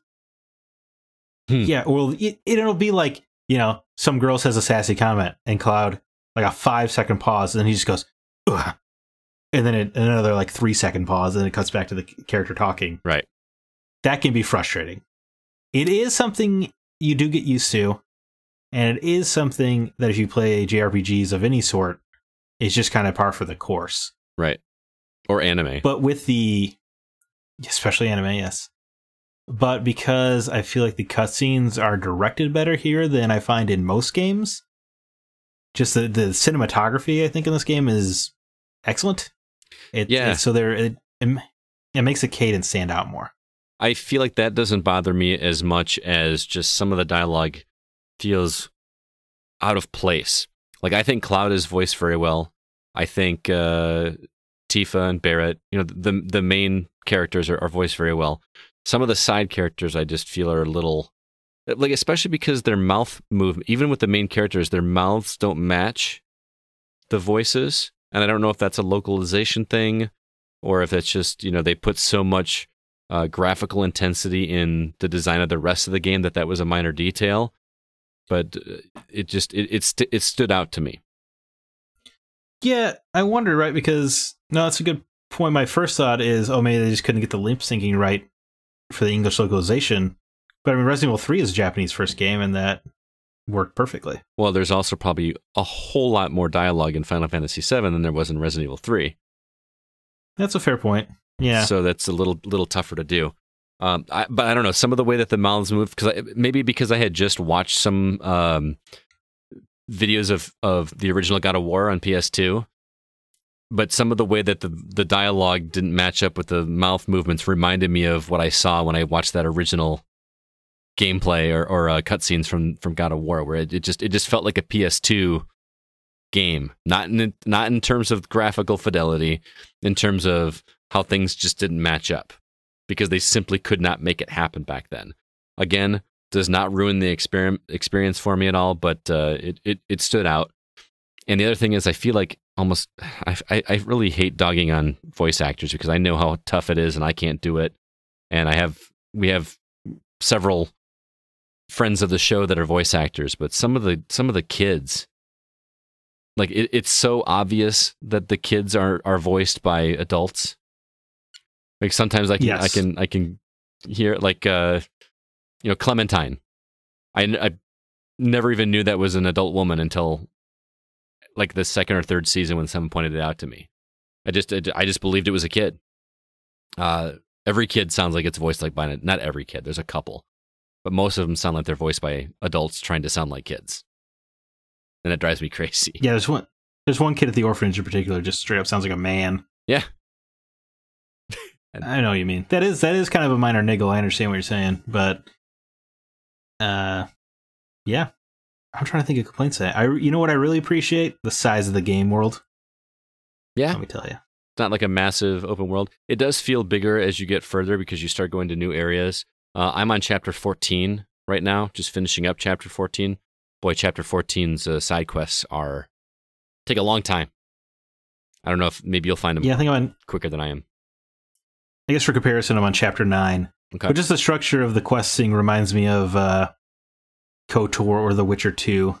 Oh, okay. Where you have like a hub area and you kind of go out to do a quick quest and you come back. It feels that way for the first 3 rounds of side quests that you do. The final round of side quests before you actually start heading into Shinra headquarters is, well, actually, there's one more mission before you go to Shinra headquarters, but it feels more open world. Like it just opens up and you actually go back to Sector 5 and Sector 6 and you have to hit this and then go back. It's very fetch questy. Not saying it's not fun, but I enjoyed it so much better when it was just in this one little area, like you're talking about. When they spread it out, it feels a little overwhelming, but it's hard to complain since they only do it one time. And it gives you more in combat, I imagine. That's true. There's an optional side boss that I actually just finished before we started recording that was tough, but got me some good items. And it was one of the last side missions in that area, and I'm actually moving forward now. So hopefully tonight I will actually finish chapter 14. Yeah, I'm trying to think of any criticisms I have, but I think outside of the cadence of the acting, I don't know if I really have any. I don't think I do either, man. Like it's very good. It's exceeded my expectations more than I ever expected. Like I've even after that E3 demo. Yeah. Oh, one thing I do want to mention that we didn't talk about, the music. Okay, there's 2 things to talk about the music in this game. Number 1, the redone soundtrack as you play the game is incredible. There are a couple it's all remixed. Some of them sound very familiar. There is one specific cutscene I want to talk to you about off air, man. Remind me. Okay, we'll talk after we're done recording. Yeah, I'm very interested. But anyway, continue. Yeah, the music as you play the game is all remixed versions of the songs that we know and love, but they fit with the context of the game. There's one that almost sounds like they made it sound kind of like rave music a little bit, but in a good way. Like it's never overbearing. It's just really good. But my favorite is the Chocobo song redone in a 90s hip hop way. Well, that's what I'm talking about. I'm getting to now. I'm talking about the actual gameplay soundtrack is great. The best part of the soundtrack in this is these jukeboxes that you come across that have, like, it's a collectible item in the game. You find CDs around the world that play a track, and they've taken all of the familiar songs from the game and made like a smooth jazz version of this, or like you said, a 90s hip hop version of this song, or a, I don't know, 1940s swing version of this song, or it's just, there's so many different genres of music. One's a metal song. I want this soundtrack. I'm regretting not buying the physical version that came with the soundtrack that I can put on my phone and listen to whenever I want to, because I can't find it on Spotify or anything. It's great. I absolutely love it. We should move on. It is, yeah. Should we? Quick note: if you played FF7 and you're like, oh, I guess if there's one person out there who is like, I already know the story, why bother? You do not know the story. What do you mean? This feels very much like a new game. Oh, yeah. Like for, like Sephiroth plays a much bigger role much quicker than he did in the original game. I would agree, but you don't see him nearly as much as you did at this point. Like I think you see him more than you did originally. You go a while. Well, I don't want to say too much. I'll just leave it at that. I felt like I saw Sephiroth more this part early on in the game than I did in the original. Oh. I could be wrong though. The voice actor of Sephiroth is very good. I didn't like him at first. I think it was because he's got like this. He's got this dripping menace to him. It almost, the way he speaks, it almost feels like he's obsessed with Cloud. Right. Yeah. And there's a whole, man, there's some of that cutscene that I want to talk to you about off air because I just don't understand. They've gone a completely different direction with some of that stuff that I don't understand, and I want to get your take on that. But yeah, I have a theory that I really want to talk to you about off mic. Okay, all right. I think that this one is due for a spoiler cast after we are done finishing it. After we both finish it, because I want to talk freely. I really want to talk freely, and I think people would like to listen to that. So maybe we can do that. Maybe not even as like a paid Patreon one, just like we do as a freebie. Because we need to talk about it. But let's go ahead and move on. I feel like we've talked about it for half an hour, and I know a lot of people don't even have any interest in the game, so I'm going to be playing this more. I hope to have this finished by the end of the week, if not tomorrow. Yes, safe to say we recommend this one. Oh my goodness. I don't want to speak too soon, Zach, but there's a good possibility this might be my #1 game of the year. It's going to be tough to beat. Unless they mess it up at the end, I can't imagine how it wouldn't be your front runner already. I just, like you said, outside of the minor gripes with some of the voice acting, I can't think of anything. Oh, there is one thing, and I talked to Troy about this as well. Do you ever feel like the game forces you to walk slowly? Like you want to move forward, and then all of a sudden you have to move slowly? Is that because it's loading? Uh-huh. Is that masking loading screens? No, I think it's just because a lot of areas are narrow. I think it's just to help you kind of fine-tune your way around those areas. I don't know. Sometimes I just feel like, just let me go. Give me the free movement. Stop slowing me down. Yeah, I understand what you're saying. I just don't think it is loading. I think it is a intentional choice. Or like if you want to sidle between two walls, or you have to duck under a low-hanging, why is that there? Just make it an open door. I think that's just a Nomura thing. Is it? Okay. Because you think about like Final Fantasy 15, I feel like had a lot of those as well. I think he just likes to move the camera around, to be honest. Okay. I just feel like it's especially like Kingdom Hearts. My gosh, I think it's just kind of this director's style. Okay. He's also a very busy man, by the way. Why do you say that? Final Fantasy 15, Kingdom Hearts 3, Final Fantasy VII, these would have all been developed relatively concurrently. That's true. And he was a director or co-director on all of them. Fair enough. That's a busy man. He also, his first directorial debut was Final Fantasy VIII. So I'm saying, interesting. He might have a dog in that fight. I agree. To get that game remade. That could be could you imagine if they released that before the second episode of 7? Could that happen? Just intermingle them? Yeah, like keep us tied over until the next. I think that would be actually super cool, but I can't imagine them doing that. They should do that for 8 and 9. Piggyback them. Yeah, like in between everyone. Yeah, spread them out like that. That'd be cool. That'd be awesome.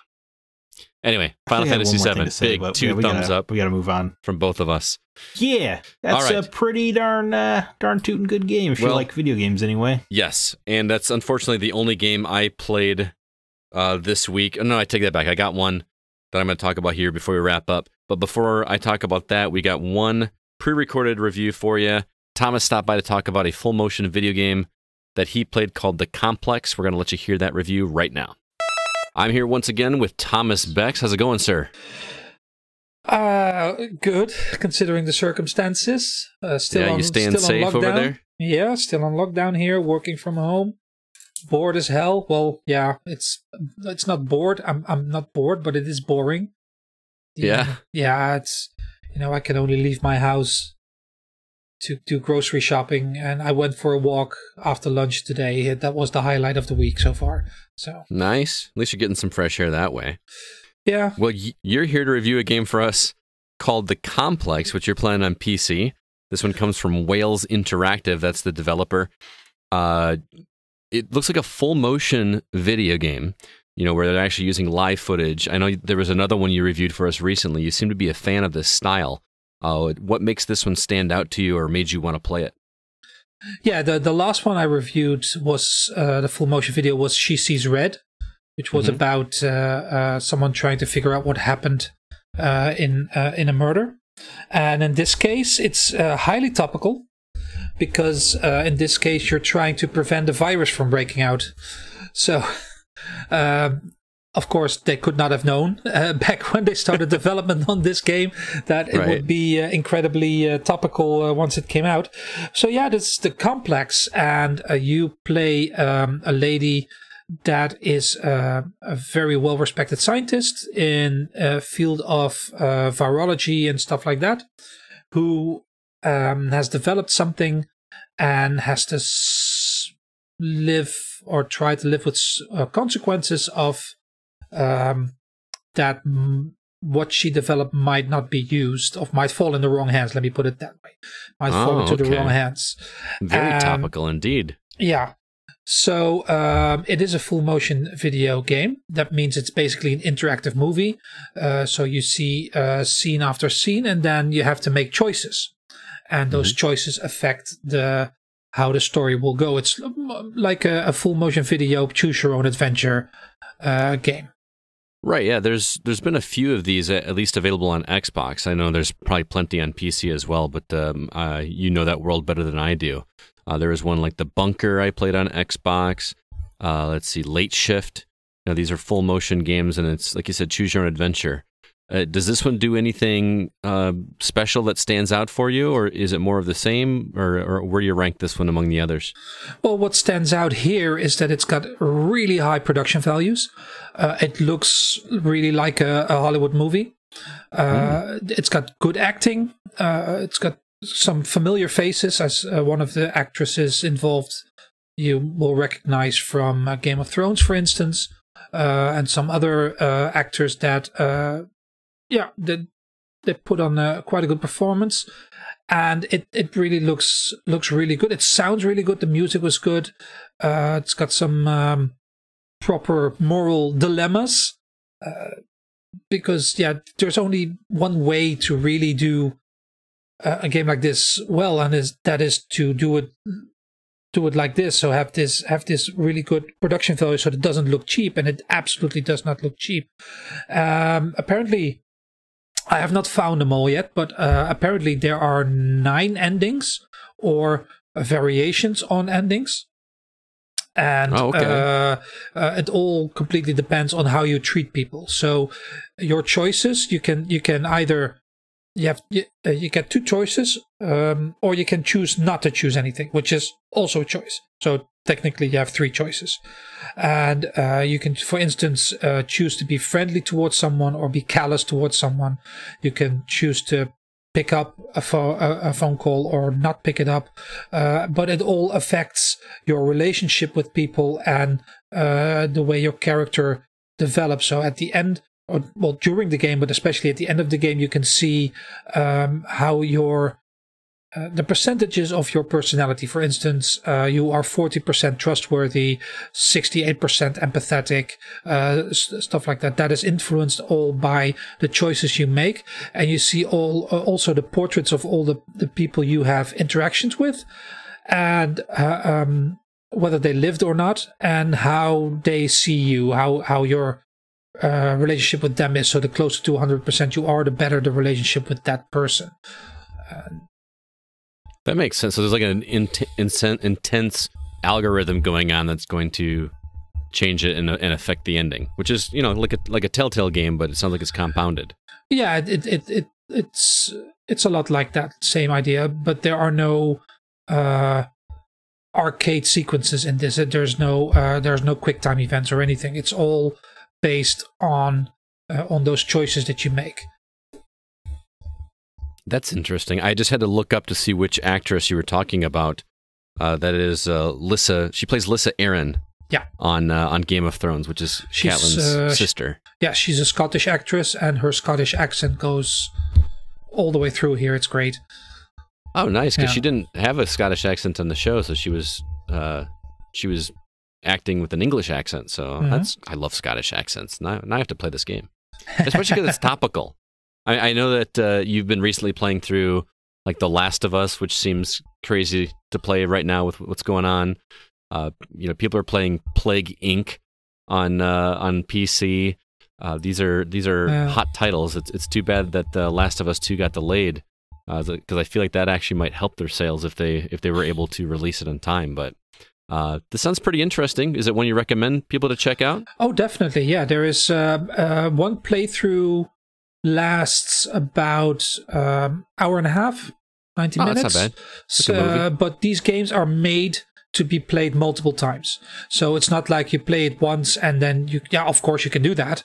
But the fun is in finding all the different endings and making the different choices and see how that affects something. So like right in the beginning of the game, you have to make a choice on who you want to save. Because you have one dose of medicine and you have two people who are dying. So you have to make that decision. And that decision also affects something you're standing with a character later on. So stuff like that, you know, it's there's a lot of that in there. And the main character is a fun lady to hang out with. It's a nice lady to hang out with, and whether she's smart or not is completely up to you, because you can decide to do rash things or not. So it's the part of the fun is in going back, trying to find making different choices and trying to find those different endings and trying to get all the scenes that are in the game. So while one playthrough is about 90 minutes, you can have a lot more fun with this game. Very cool. Again, that is The Complex, which came from Wales Interactive, and thank you to the developer for hooking us up with a review copy so that you could check that out. Really do appreciate it. Thomas, thanks so much for being here and reviewing this game. You're most welcome. I've been playing a lot. As I said, I just recently finished The Last of Us because you guys were all saying it was something I really needed to experience because of the story, and you were not exaggerating. It is truly a special, remarkable game. So. I'm so glad you enjoyed it, man. I'm shocked you beat that game in 2 days. That's nuts. For a guy that doesn't like to play action-oriented games, I was really surprised that you wailed through that game so quickly. Just play it on easy and be really tenacious. There you go. I like it. All right, well, Thomas, thanks again, and you have a good one, all right? Yeah, you too, Scott. Stay safe, stay home, and play together. Absolutely. Catch you later. Bye-bye. What about you, Zach? Anything else you've been playing? Yeah, I finally booted up that Star Wars Jedi Knight Jedi Academy re-release. How's it hold up? That is surprisingly well. Huh. Yeah, kind of have to know what you're going into, because it very much controls like a PC game on a console. This is the original Xbox game, right? It was on original Xbox, yes. Okay. I played but it was originally a PC game, backwards compatible one on Xbox One, because it was like free with games with gold 1 month. And did you think it aged poorly? Yeah, I mean, to be fair, this is right before they released Fallen Order, and it's a pretty good game, I hear. Yeah, So, how long is that? Is that a long game? No, I think it's like 12 hours. No, but I mean, you play as a student of Luke Skywalker's Jedi Academy. I don't remember that. You get to make your own character. I made myself a Twi'lek lady. Oh, okay. That's cool. I don't know. I kind of like the structure of it. You feel very much like you know how like Obi-Wan in Episode 4 talks about the Jedi as a peacekeeper. Peacekeepers of the galaxy. You very much feel that here because you're just kind of going off on one-off missions that take 15, 20 minutes or something. Right. To replay. And I don't know. It's been fun to revisit. I played this a lot when I was younger. I played mostly the multiplayer, which I played a little bit of here. I damn near teared up when I got my first multiplayer lobby because I just had all this rush of memories of playing this with my buddy Trevor back in middle school constantly. That's cool. So that was a lot of. That was a pretty cool feeling.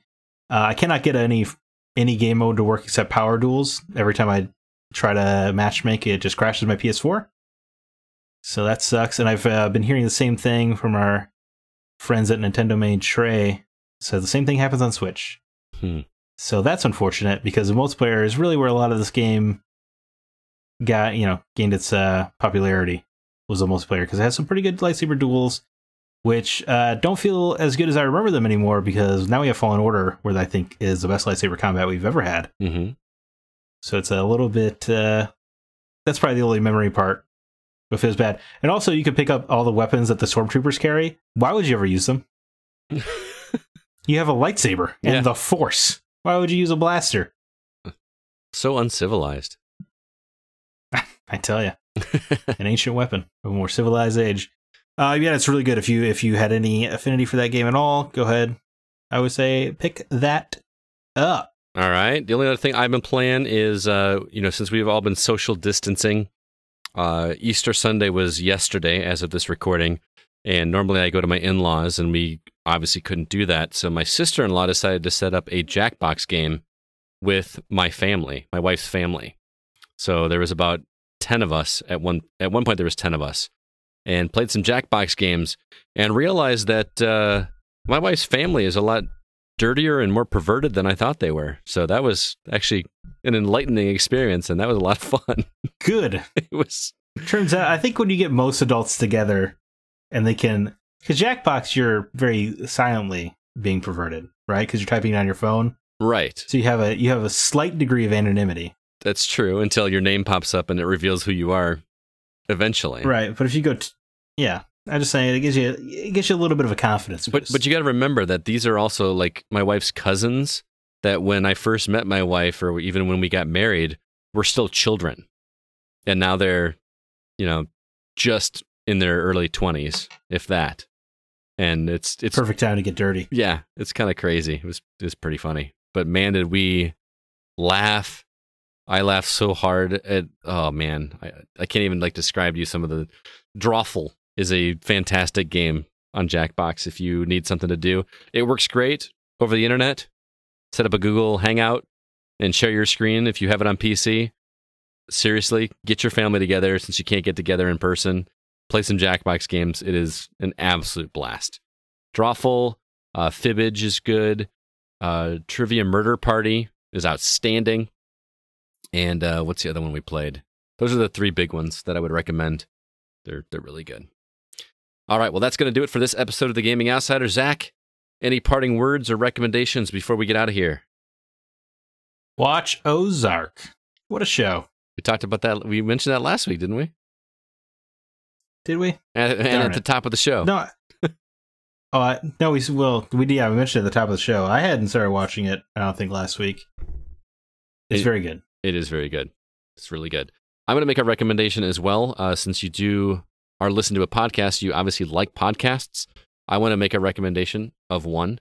You guys all know I'm a big fan of Jeff Kanata. He is he's kind of like my journalist hero.